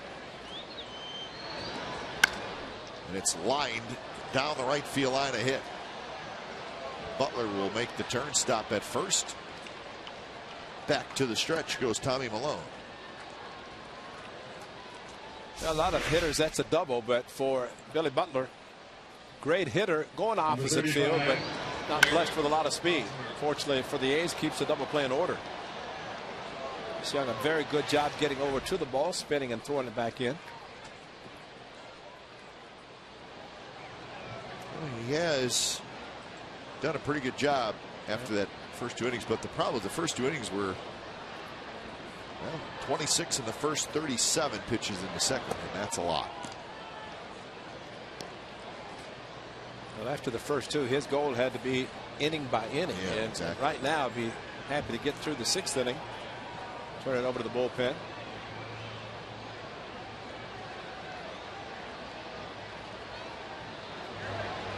Hosmer lays off the breaking ball.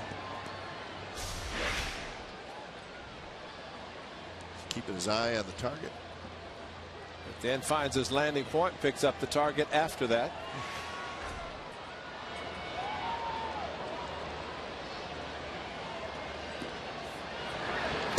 Hosmer, big swing. He's not quite like Okajima, the new pitcher for the Athletics, who he looks up, down, all over. He doesn't even look at the target. He used to. Still does. There he is.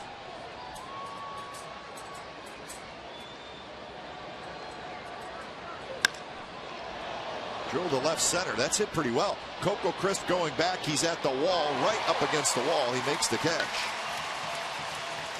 Hosmer put a charge into it, but into the deep left center field part of the ballpark. Unfortunately, hit it straight up, and that kept it in the park. That is a very good swing, though. And Coco Crisp back the warning track, and just at that point, banging into the wall after he made the catch. Tomorrow, Hosmer might have another home run because the ball is going to carry better during the daytime. It's supposed to be a nice day tomorrow. Here's Salvador Perez, who has got a 2-hit night, a single and a double. He hits one high left center, playable for Cespedes. 2 outs. Yeah, they're getting under them, but it's really a hitter having to provide his own power. That was at 85. It's a 92, 93 mile-an-hour fastball. Maybe Perez drives the ball on a line drive, but gets out on the front foot and then just lifts. He's a big, big boy. He's upset. Just missed it.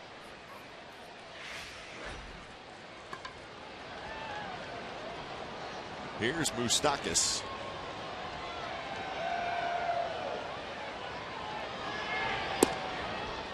Slider for a strike.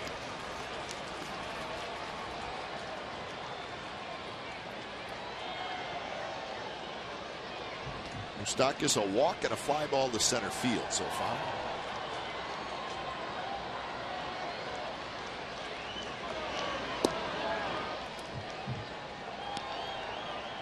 $35,067. That is the attendance tonight, and that's the 3rd sellout of the year for the Athletics. It's always nice when you find out the day before a game. There's about 2,000 seats or tickets remaining, and that's what Steve Fennelly said. And the rest of the 2,000 purchased and are on hand tonight to watch this game. Not a lot to cheer about except for Tommy Malone pulling a Houdini act several innings, getting out of a lot of trouble. Steph's birthday, though, and that's right. It's a big day. This is the May. Star Trek in the darkness. I mean, we hope it's going to get dark before Star Trek and the fireworks begin.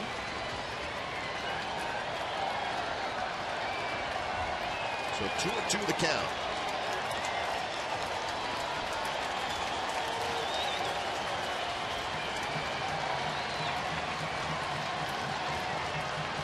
Butler is the runner at first, and it's outside, so now Butler will take off. Moss has been playing behind him anyways.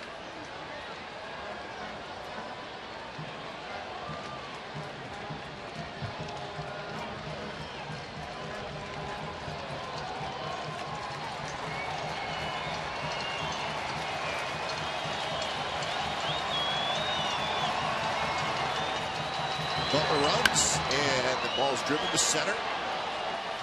Coco goes back, now in. He's got it, side retired, so a leadoff single. Nothing else for the Royals. So bottom of the 6th inning coming up. Fireworks coming up after the game. He's looking for runs right now, trailing 1-0.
First grand slam of his career, and it capped the Royals' 5-run 10th inning against the Tigers in Detroit.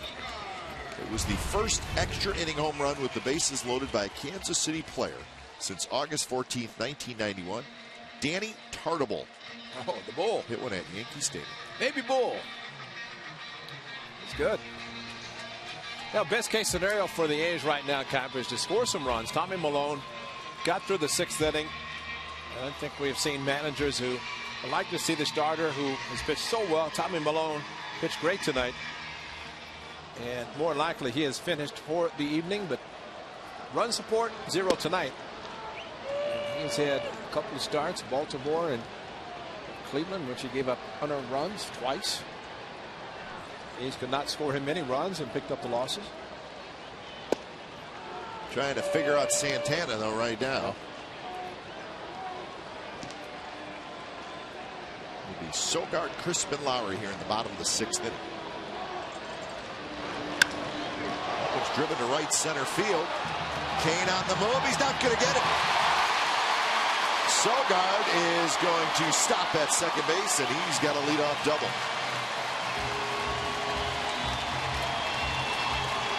Well, you like to see a hitter take advantage of mistakes, and Santana threw 2 perfect pitches and then tried to elevate, and we have seen it too often.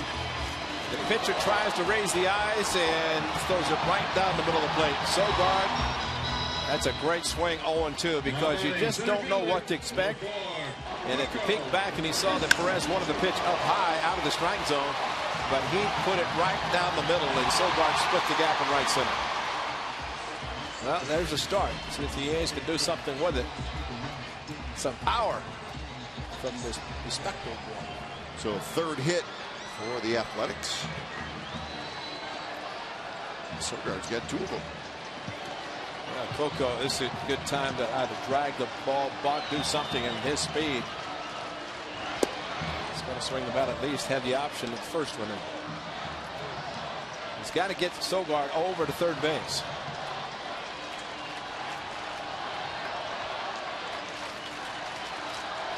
Chris with a strikeout and a fly ball to left field.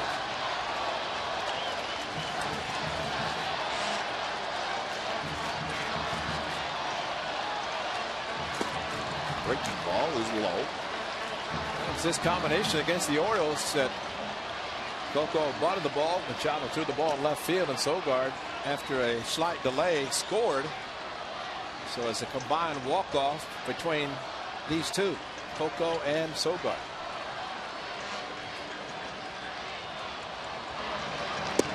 Outside corner, called the ball. That was a good pitch.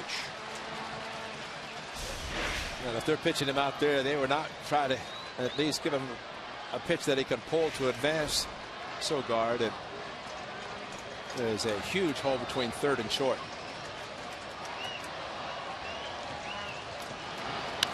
Coco hooks it past Ty Waller, foul. 2-2 the count.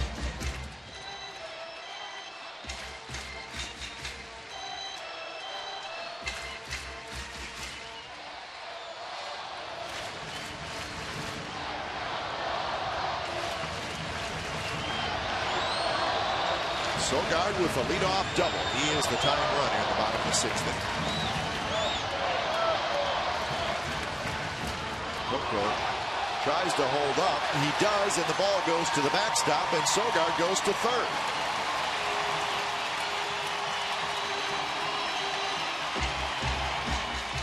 So that's a big play. Well, the ball stayed down, and Perez came up just enough as the ball hugged the ground. See him come up, and the ball right through the wickets. He did not know. But the important thing is for Coco to find out immediately if it's going to be called strike three, because first base is open. Last night the White Sox had a similar situation, and the runner did not, or the hitter did not go, and it was a check swing. Coco out in front of that one.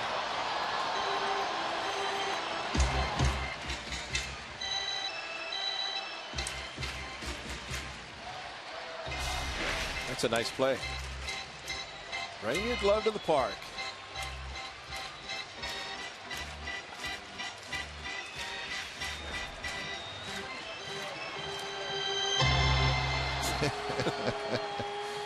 Still have the ball? I'm sorry if I ran you over as I tried to catch it. 3-2 pitch, and he walked him.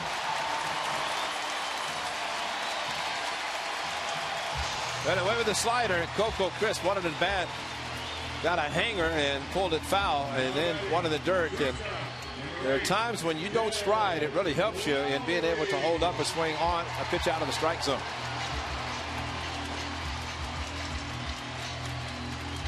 So first and third, nobody out for Lowry.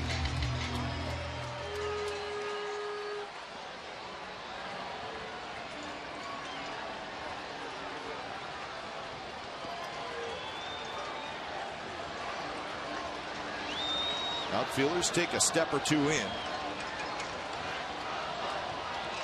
Moustakas, the third baseman, is in on the grass.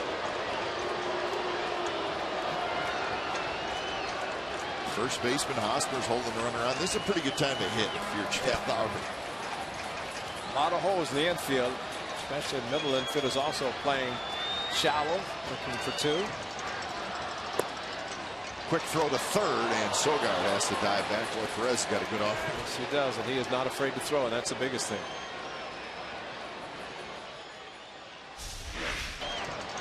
This is a pre-planned play. You see Moustakas go to the bag, and as far as he is off the bag, you figure it has to be a planned play.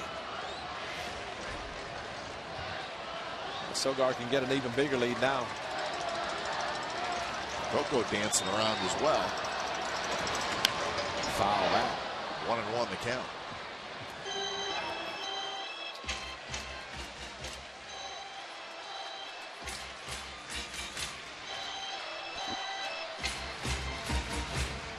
So the best scoring opportunity for the A's in this game. They did have a runner at second and one out in the second inning.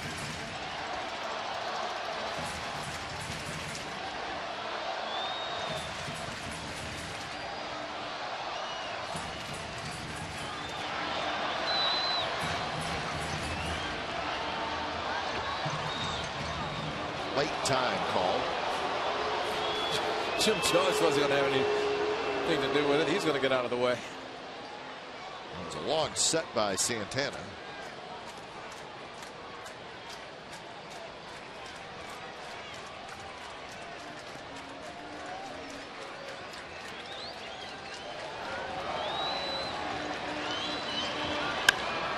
That one lifted toward left center field. It's going to be Kane who squares up underneath it. He's got it. He's going to throw home, and the throw is light, and that allows the runner to go to second. That's a mistake, and the A's will take it. And there's no way Kane was going to throw out Sogard from where he was. So the run scores, and Coco moves up. So good base running by the Athletics, and a mistake by Kane. But as soon as Kane threw the ball, Coco Crisp took off running because he could see the height of the throw. He knew it was going to airmail everybody. And once it left his hand, Sogard actually caught Kane back on his heels. And then the high throw at that point over the first baseman's head. And I thought it was interesting that Perez, the catcher, stood at home plate, kind of a decoy, trying to maybe tell Sogard that there was not going to be a play at the plate, get him to slow down, but he ran through the plate, which he should. He did, and the A's have tied it. First pitch to Cespedes is a slider for a strike, so Lowry gets his 20th RBI.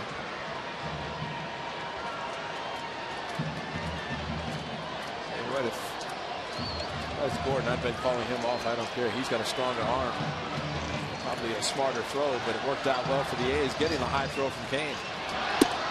Swing and a miss on a high fastball, and it's 0-2.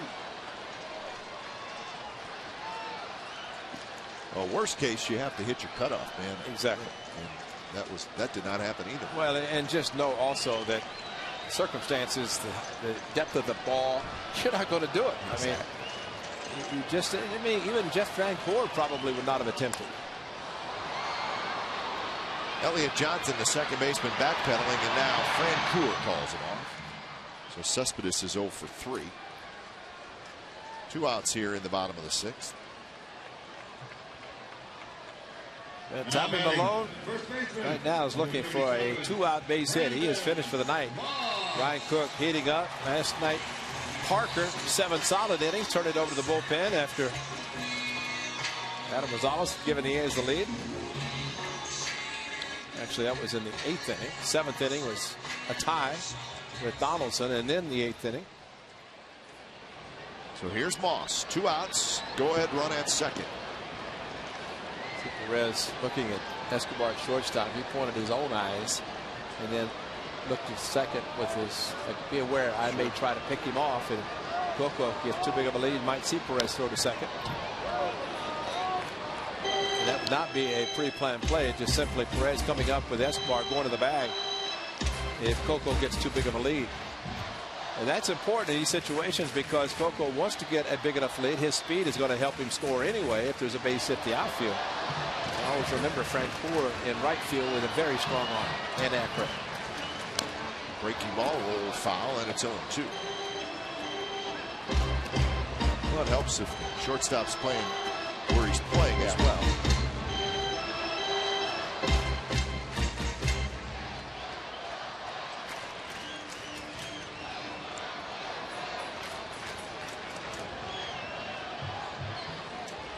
To Moss. Drives this one to deep center field. Kane on the move, and he can't get it. It's over his head. Coco scores. Moss digging around second, and he's going to end up at third. And he's got an RBI triple, and the A's have the lead.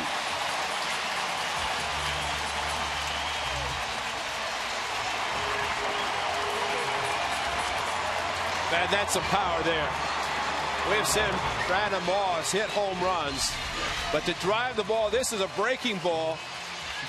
Went down to get it, and just the extension right there to extend to hit the ball that far to the opposite field. Kane with the speed playing more in right center. So mistake by Santana, and Brandon Moss took advantage of the mistake and drove the ball over the speedy center fielder's head. But he threw the glove up. That was an emergency, hoping the ball would find his glove, and Santana did not believe it. Couldn't believe also that Moss hit the ball as far as he did, considering the location of the pitch, which was not a bad location.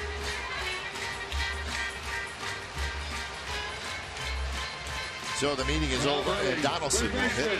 Number 20, Josh Donaldson.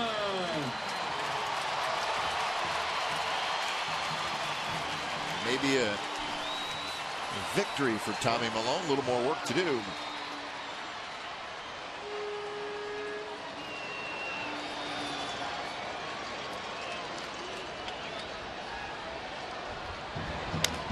Donaldson hits one very high, shallow left. Escobar is under it, the shortstop.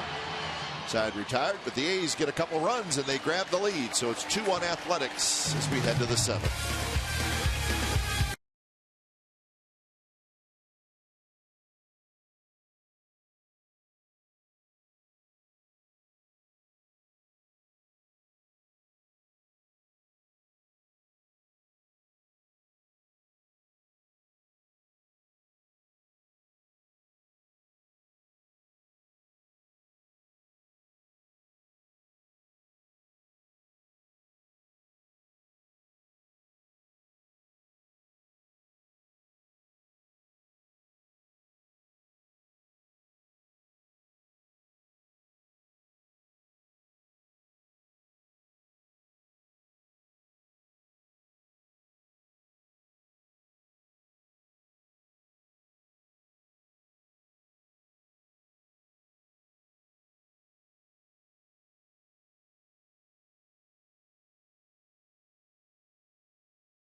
Energize Your Field opening ceremony for the newly renovated Stenzel Field in San Leandro. Following the ceremony, A's infielder Adam Rosales hosted a fielding clinic for members of the Washington Manor and San Leandro Little League teams. The A's, in partnership with PG&E and the Good Tidings Foundation, renovated Stenzel Field this past March. The renovation including new irrigation, sod, bases, pitcher and catcher mounds, professional grade infield dirt mix, and a new windscreen in the team areas. Imagine Adam Rosales giving a clinic to those kids. He had them run them all over the field. And they said, Mr. Rosales, would you please slow down? We can't keep up with you. When it's time for change, think Speedy Oil Change and Tune-Up. It's your oil change, tune-up, and smog expert. So Cook comes in here in the 7th inning. We talked about Eric Sogard in the community last night. It was Rosales getting the start. Tonight it's Sogard getting the start with Rosales out in the community, and Sogard comes up with a big hit tonight, as Adam did last night. So Cook's first pitch to Francoeur is a fastball inside. 111 pitches for Tommy Malone, and what a performance by the A's lefty.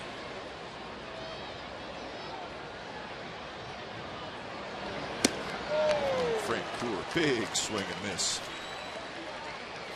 Malone made those pitches when he had to, and for the Royals, you're probably kicking yourself.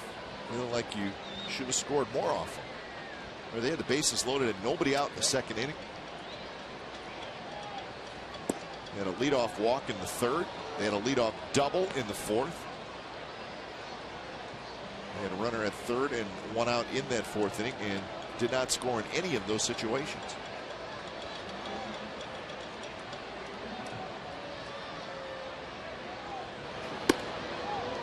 Three and one now to Francoeur with Elliott Johnson waiting in the on-deck circle, and then the top of the order, Lorenzo Cain. Major struggle for the Royals to score runs.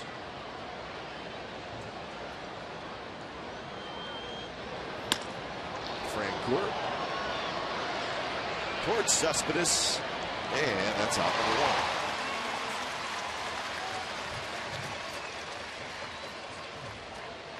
So Francoeur is 0 for 2 with a walk, and here's Elliott Johnson. Number 23. He scored 2 last night on the 2 home runs and helped them win 2-1. A couple of runs last inning. Do you know how many times you see the hitters go over to Chili Davis, the A's hitting coach, whenever a pitcher comes in or just to talk hitting? And last night Chili Davis said he did not want to take any credit because Adam Rosales did his job in hitting a home run, but he had noticed kind of a pattern with James Shields, and he said to Rosales, he said, you're going to get a fastball first pitch inside, then he's going to throw you a cutter. Try to pull it. He got the cutter after the fastball missed inside, and finally got the cutter and hit the home run. Yep. So Chili Davis, not only an excellent hitter himself, but he knows hitting, and he knows how the pitchers try to set up hitters. And he said it was all rosy. I said, yes, that's true, but it's nice to go to the plate with an idea maybe of what a pitcher might be doing. And that's as good as Chili Davis is with his hitters. Even pitchers want to talk to him.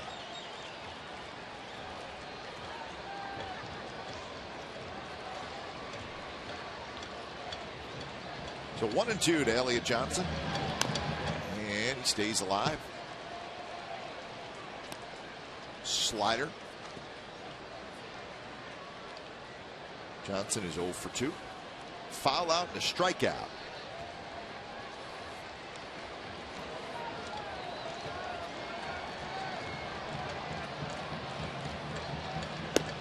Fastball very close.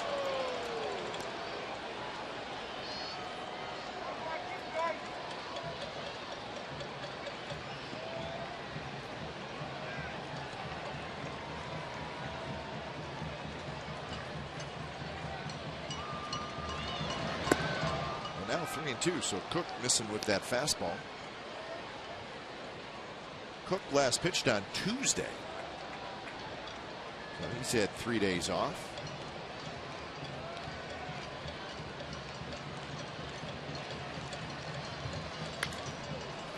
Thank you. Yeah, indeed. Johnson swung at ball 4.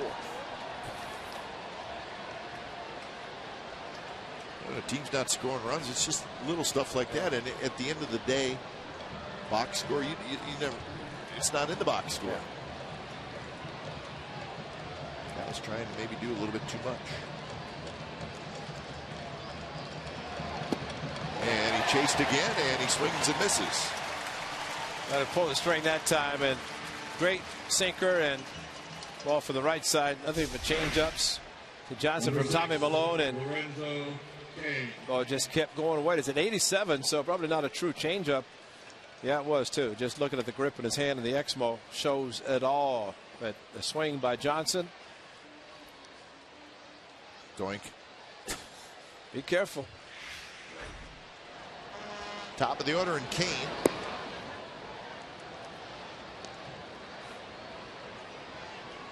Cain is 0 for 3. Does not have a hit in this series. Walked a couple times last night.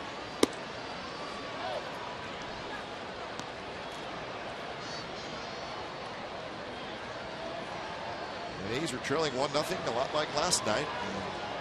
They grabbed the lead again tonight.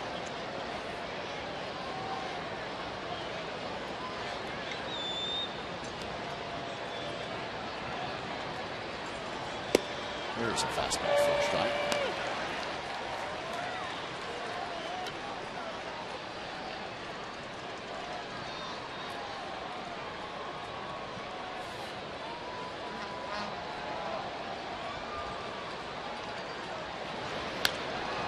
They got a pitch to hit, fouled it back just late. Can't get to it.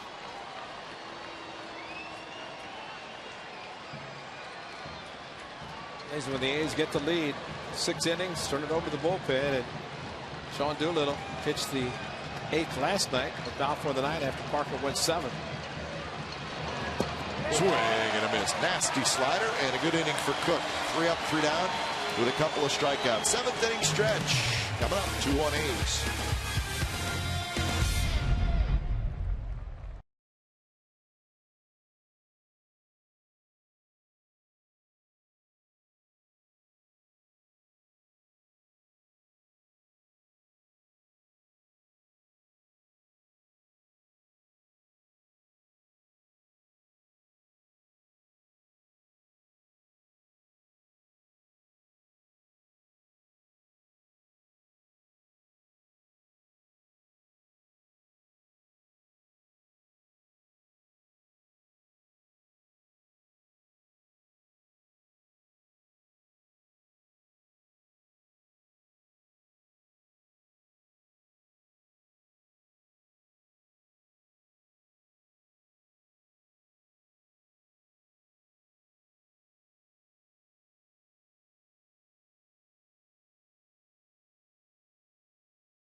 A's come to bat in the bottom of the 7th, leading 2-1. Jaso Young and Norris against Irvin Santana. And the first pitch to Jaso is a strike. Lowest run support average this season. Shields and Santana both on a list that you really just don't want to be on. Chris Sale doesn't matter with him.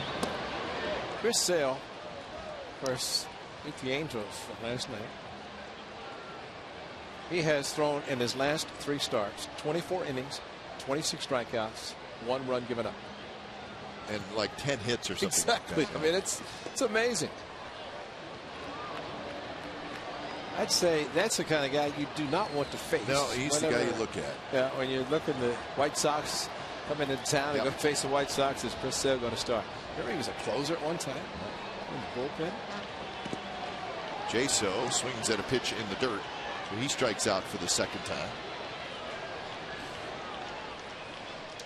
Tomorrow it's the annual Scout Day. New this year will be a special pregame festival in B-Lot featuring games and activities for all Scouts. The popular pregame parade and commemorative Scout Day patch will be back again.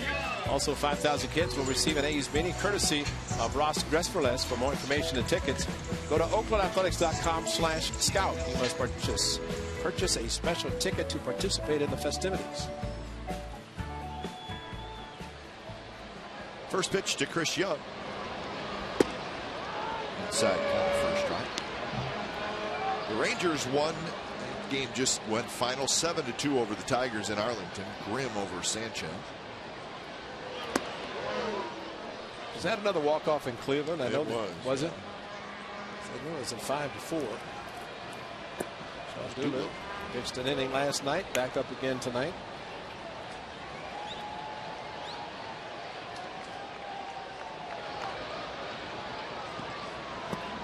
In that Rangers game, Elvis Andrus went 5 for 5.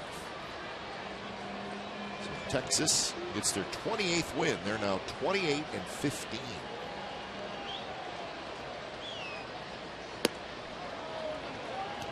Angels beat the White Sox 12-9.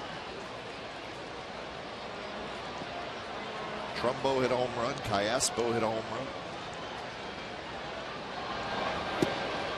And there's a walk. So Chris Young's aboard with the 1 out base on balls.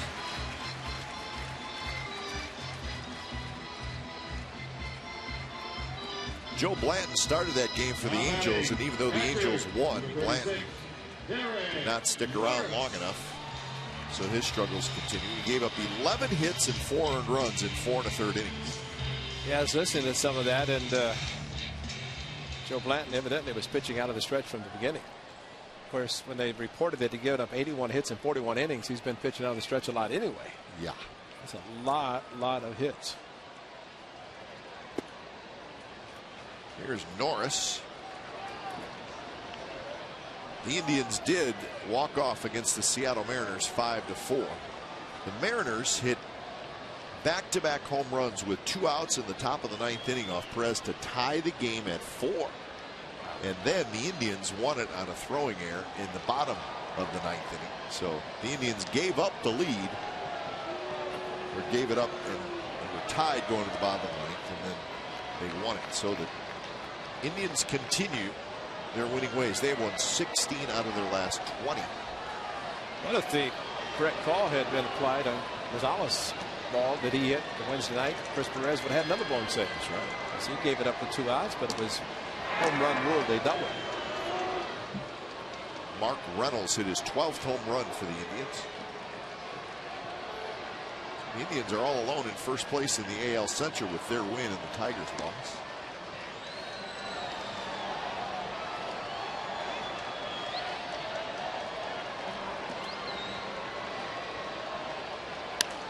High pop up right side. Long run for Elliott Johnson until he'll give way to Fran Coor, who has it. So the offensive struggles continue for Derek Norris. He's 0 for 3. But I think, Captain, one of the important things for Derek Norris, who last year struggled but seemed to affect his catching, but what is happening now, the struggles might continue offensively, but what a job he's done tonight with Tommy Milone, and we'll try to continue that now after Cook came in for Doolittle. And that's the biggest thing for him, separating the two, and you have to do it as a catcher. Swing the bat, but you also have to handle the job behind the plate in your pitching staff. Good night for Sogard, a single and a double, and scored a run. He got that 2-run rally started in the 6th inning with the double.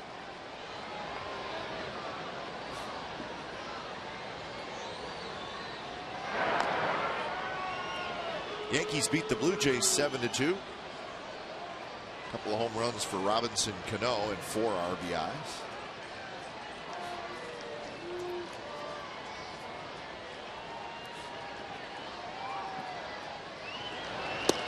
Fastball missed again. 2-0. Red Sox beat the Twins 12-5. 6 RBIs for David Ortiz. Couple of home runs.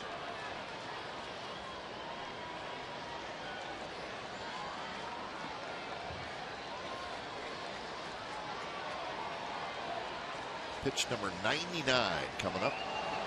And there's a strike. Well, the Yankees hold on to their 1-game lead over the Red Sox in the AL East. They are an amazing team. You consider all the injuries, and they continue to play well enough to lead the Eastern Division. Sogard slaps one foul.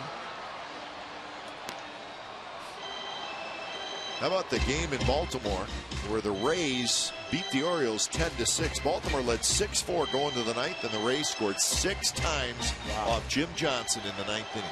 He's really good, too. Well, the A's did that once last year. That was the last time he had blown a save, I think, when the A's got him in Baltimore. Yeah, that is rare for him to do it.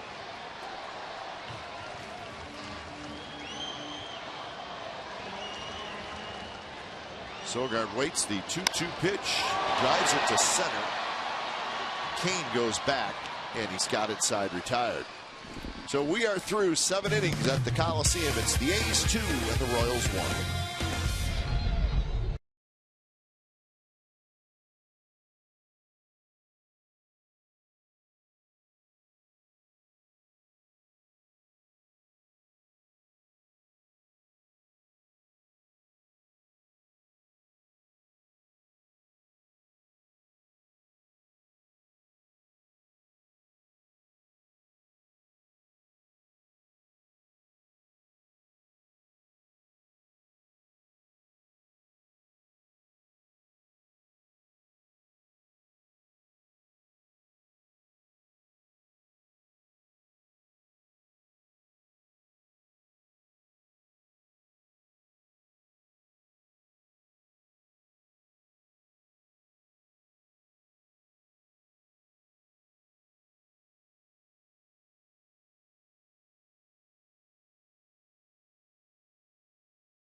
2-1, the A's lead. It's the 8th inning. So a lead late, and that's usually good for the Athletics when it's time for a change. Think Speedy Oil Change and Tune-Up. It's your oil change, tune-up, and smog expert. So Sean Doolittle comes in. So Cook 1 inning, couple of strikeouts, and this is the magic formula for Bob Melvin. Doolittle was the winning pitcher last night. He threw 13 pitches.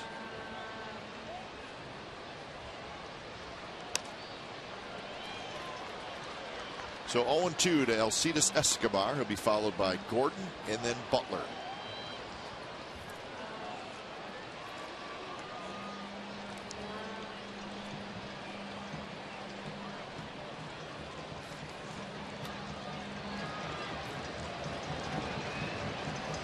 Hitless tonight is Alcides Escobar.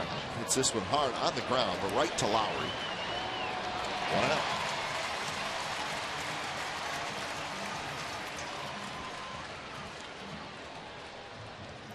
So that's 7 consecutive Royals hitters that have been retired. 4, Alex Gordon. Lowry, the other ground ball fielder, turned into a 6-4-3 double play, and just a lot of fly ball outs tonight. But Tommy Malone, because his changeup works so effectively, as well as some good sneaky fastballs.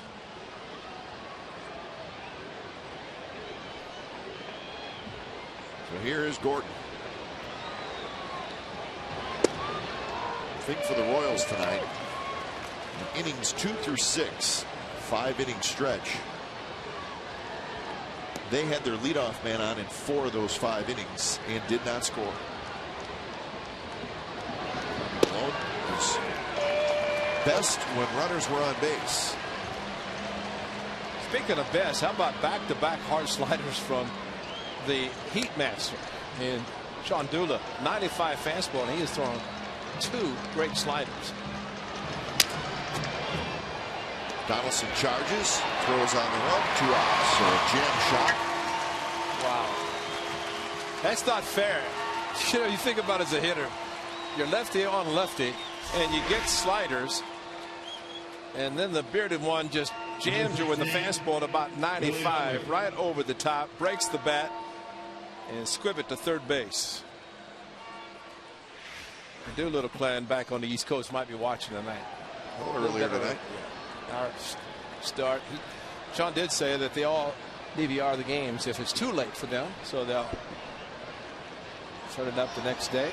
But this is early for them back there. Strike to Billy Butler.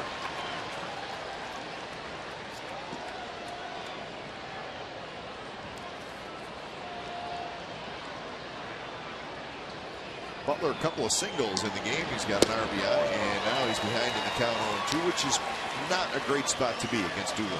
Especially with a changeup. And these hitters have seen Doolittle last year and now this year, last night, throwing fastballs, and now he comes up with a slider to Gordon and a perfect changeup to Butler.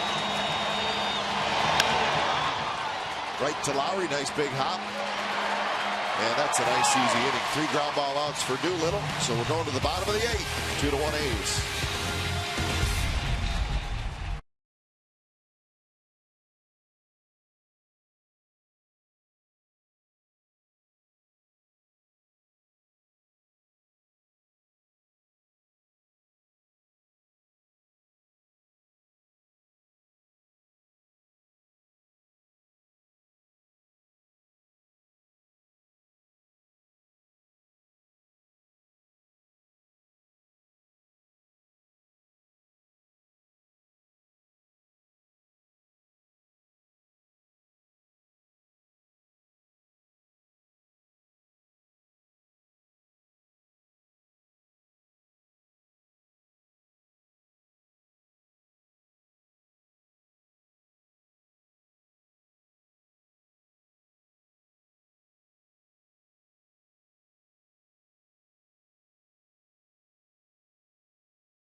Let's check out our game summary. It's brought to you by your local Toyota dealers. This was early in this game, down by the shadows, very first inning.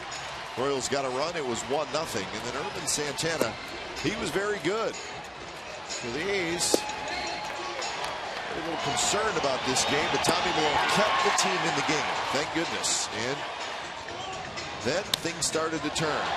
With a run in, Moss, a 2-out RBI triple that scored Coco Crisp, and that gave the A's the lead at 2-1. So a huge hit, just like last night, a couple of huge hits for the A's. So 1-5-0 for the Royals, 2-4-0 for the Athletics. Santana goes 7 innings. He was good, but not quite good enough. So he's going to go to the bullpen, and it's going to be left-hander Tim Collins.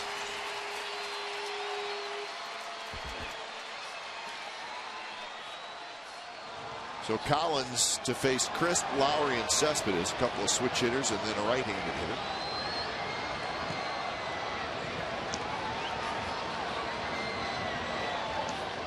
Collins, part of what is a good Royals bullpen. A lot of young arms and good arms.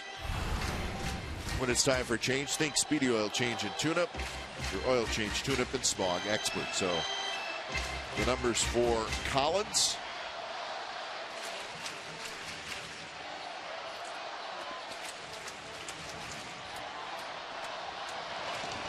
Big curve, and that's one of the things Collins features.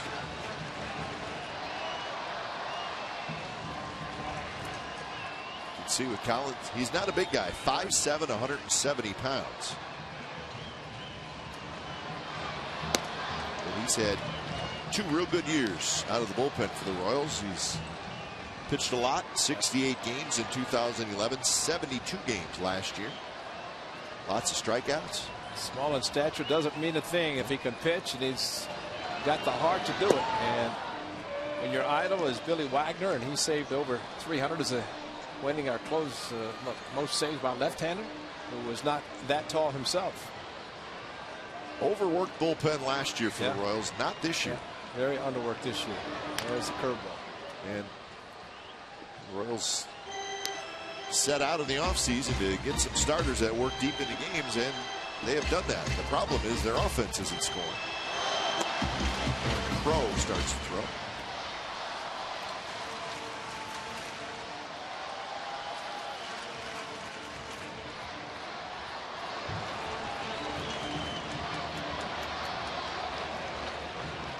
Two-2 pitch. There's that big curve, and again rolled foul.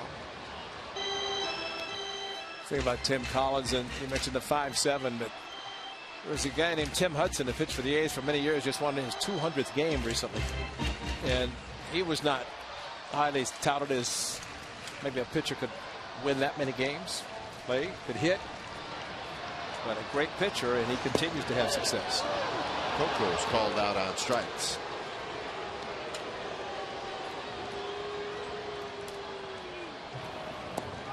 Now batting shortstop, starting to throw. Number 8. Well, after a couple of good curveballs, Tim Collins right over the top with a 4-seam fastball. And Coco was frozen as he was in his first at bat, with Santana throwing him a 3-2 fastball. I've said this before, but it always seems like left-handers,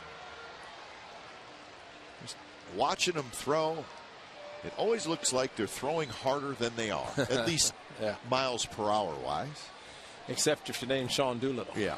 He looks like he's throwing hard, and he is.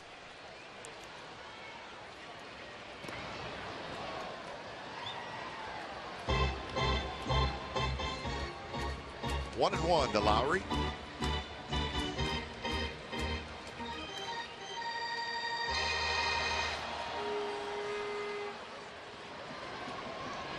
Lowry, a sacrifice fly in the 6th inning, and it was the run that tied the game.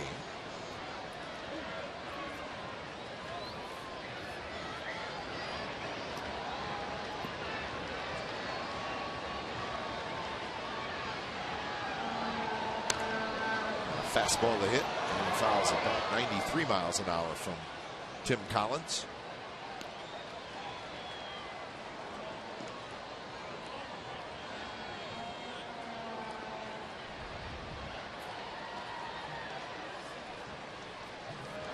the ninth inning for the Royals, it'll be Hosmer, Perez, Moustakas. After Moustakas, it would be Frank Cool. Curveball belted to center, but room for Kane. He's been busy tonight, and he's got it for out number 2. So that's the hitters that Balfour will face in the top of the ninth inning. Now batting, left fielder, number 52, Yoenis Cespedes. It's like pretty much every other game is final now around Major League Baseball. Well, Yo knows, and Yoenis Cespedes and kind of predicting that he's going to break out. Nice for Balfour to get an insurance run. Then breaking out with a solo home run here.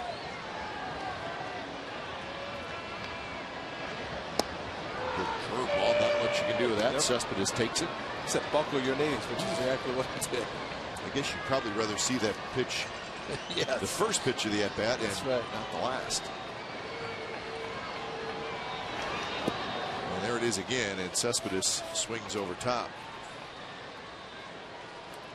So 0-2. 12-6, and that is almost an unhittable curveball.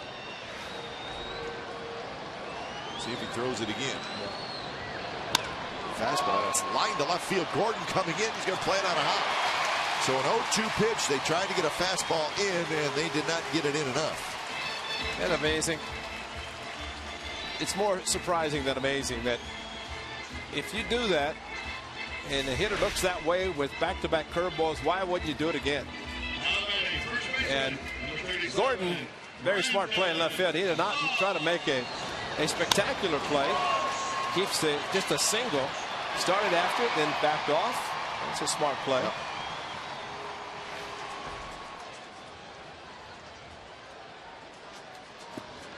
So here's Moss. Strikeout in the second, walk in the fourth, and the huge 2-out double in the sixth that gave the A's the lead. Triple, I should say.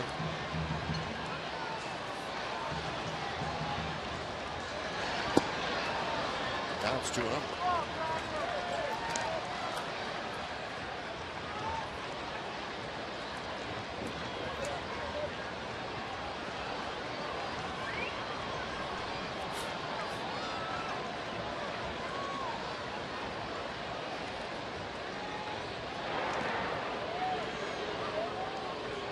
Fireworks coming up after the game. Got a lot of people to move out of the center field area down someplace, probably onto the field. Happens pretty quick here. Oh yeah, the outfield's going to be filled up with people.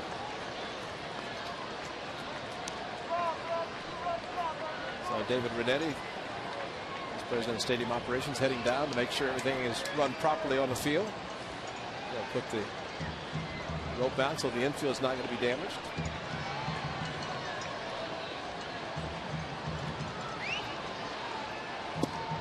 Moss holds up, pitches outside, so it's 3-1. There's Mr. David Renetti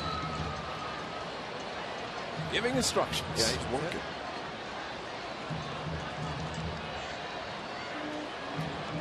See, but he's a listener too. That's, you know, he's not afraid to listen.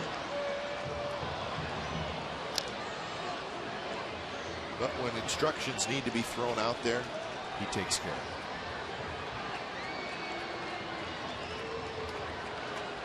Full count, so the runner Cespedes will take off on the pitch.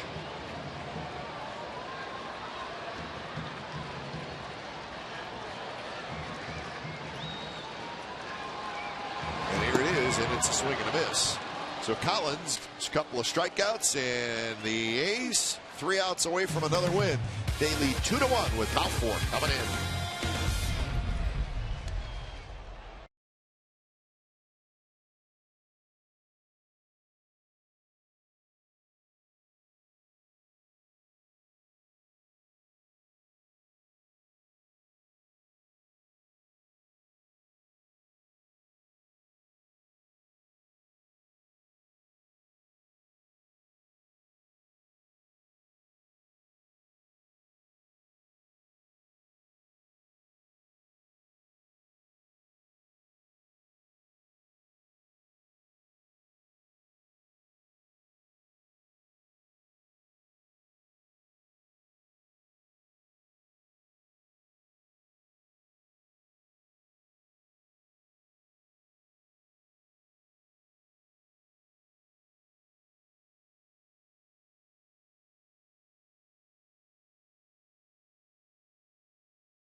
on Comcast Sportsnet California is brought to you by Xfinity, home of the most live sports, and by Toyota. Do the math and save at your local Toyota dealer.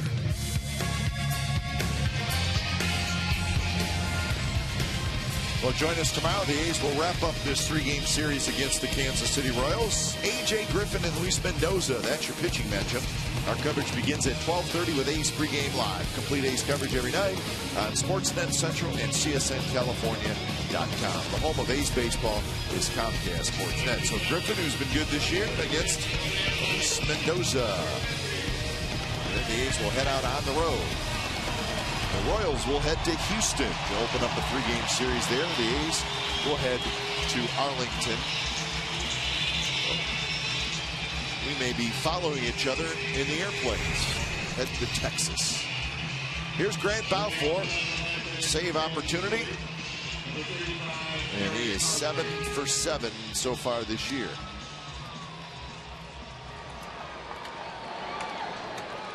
You know, to think it. He has 25 consecutive saves dating back to that game in Baltimore that we have referenced, where he came in a very, very difficult situation, second and third, nobody out, 2-run lead, but 25 consecutive. Dennis Eckersley had 40. That's what he's chasing. Andrew Bailey behind Eck. Right now, Grant Balfour, who, as you said last night, probably has become a breaking ball pitcher. I was sort of joking. And, well, it's the truth. I mean, last year he was pretty much a fastball guy. And what we've noticed this year, it almost looks like he has better control with his slider than he does with his fastball. Good pitch there with the fastball, 94 miles an hour. Well, it's a nice pitch to have when he needs to throw it, and the fact that he has control to be able to throw a good fastball.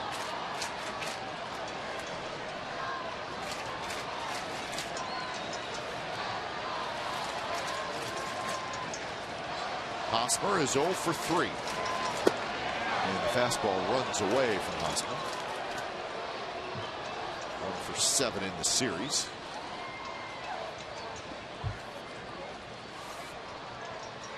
Perez will be next, and then Moustakas.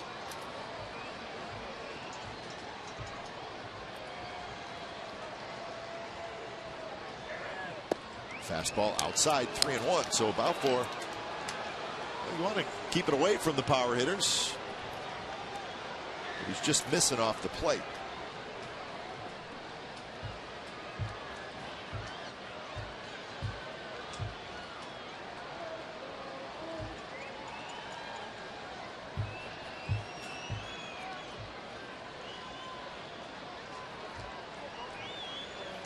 The 3-1 pitch is outside, and that's a leadoff walk here in the 9th inning. That's the 4th walk issued by A's pitchers. Malone walked 3. So Cook came in. He pitched a perfect 7th. Doolittle pitched a perfect 8th. Balfour trying to wrap it up here in the 9th.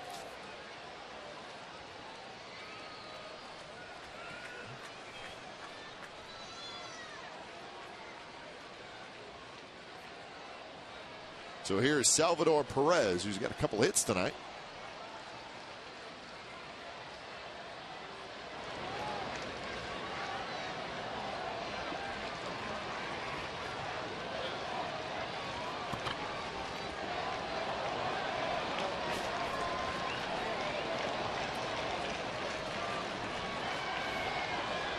Now Balfour's ready, and the first pitch to Perez just missed.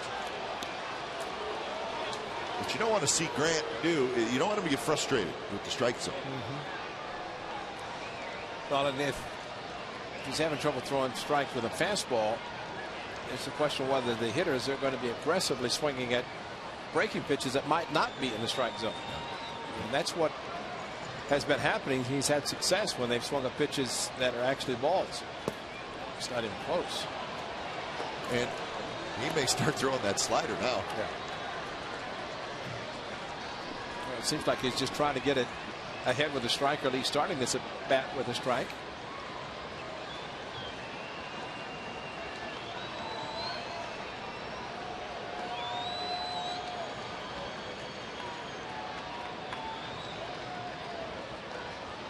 Outfield very deep. 2-0 pitch is looped toward shallow center. Coco's coming a long run, and he's going to get there, and he's got it. You know, he's worried when they're playing deep, but Coco has that great speed, and that's a big out. Perez is retired.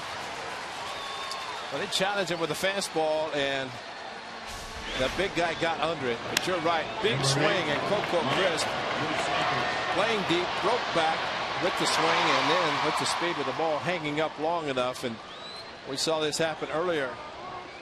Actually, last at bat, a fly ball deep to left field and a fastball down the middle.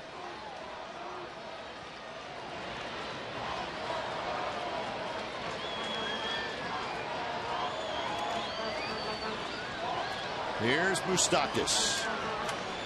A walk and 2 fly balls to center field. He's got 4 home runs on the year. Francoeur is in the on-deck circle.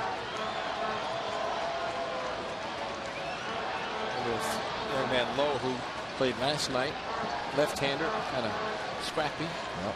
To get a chance sometime in this bottom of the order.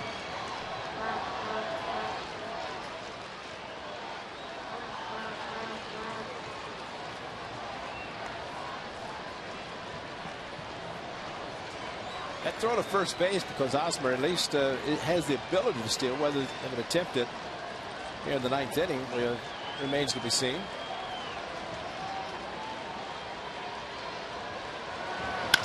Moustakas, a line drive. Lowry's got it, and that's out number 2.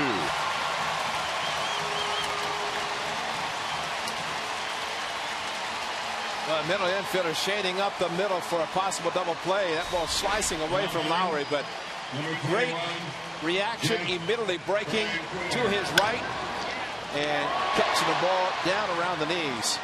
Excellent play by Jed Lowry, especially with the ball slicing away that much.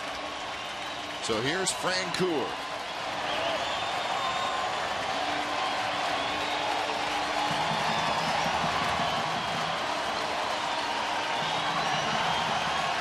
Francoeur 0 for 2 with a walk.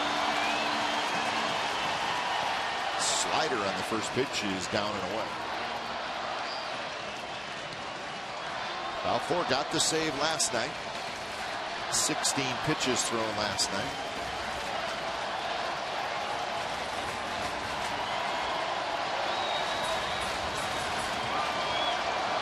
Sellout crowd on their feet.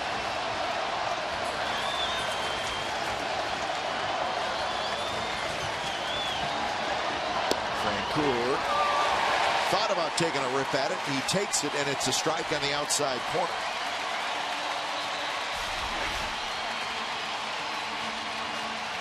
Good pitch. That is perfect. Outside knee high. This crowd very similar to what Grant Balfour pitched in front of game 162 October 3rd last season.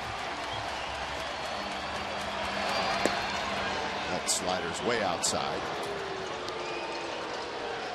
A crowd that even the Kansas City Royals were watching and could feel the excitement even though they were not in town. It's the Rangers against the A's.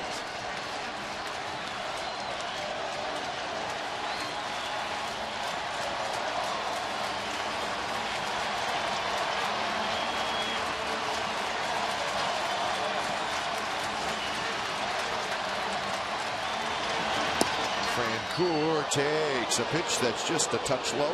3-1.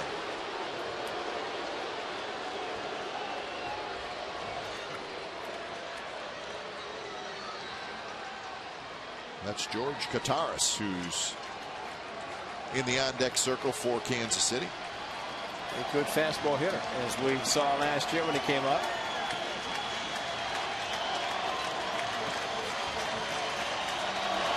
Pitch is driven to center. Coco back now in a couple steps, and that's the ball game. So another save for Balfour after the leadoff walk, and the A's have won the first 2 games of the series by identical scores, 2-1.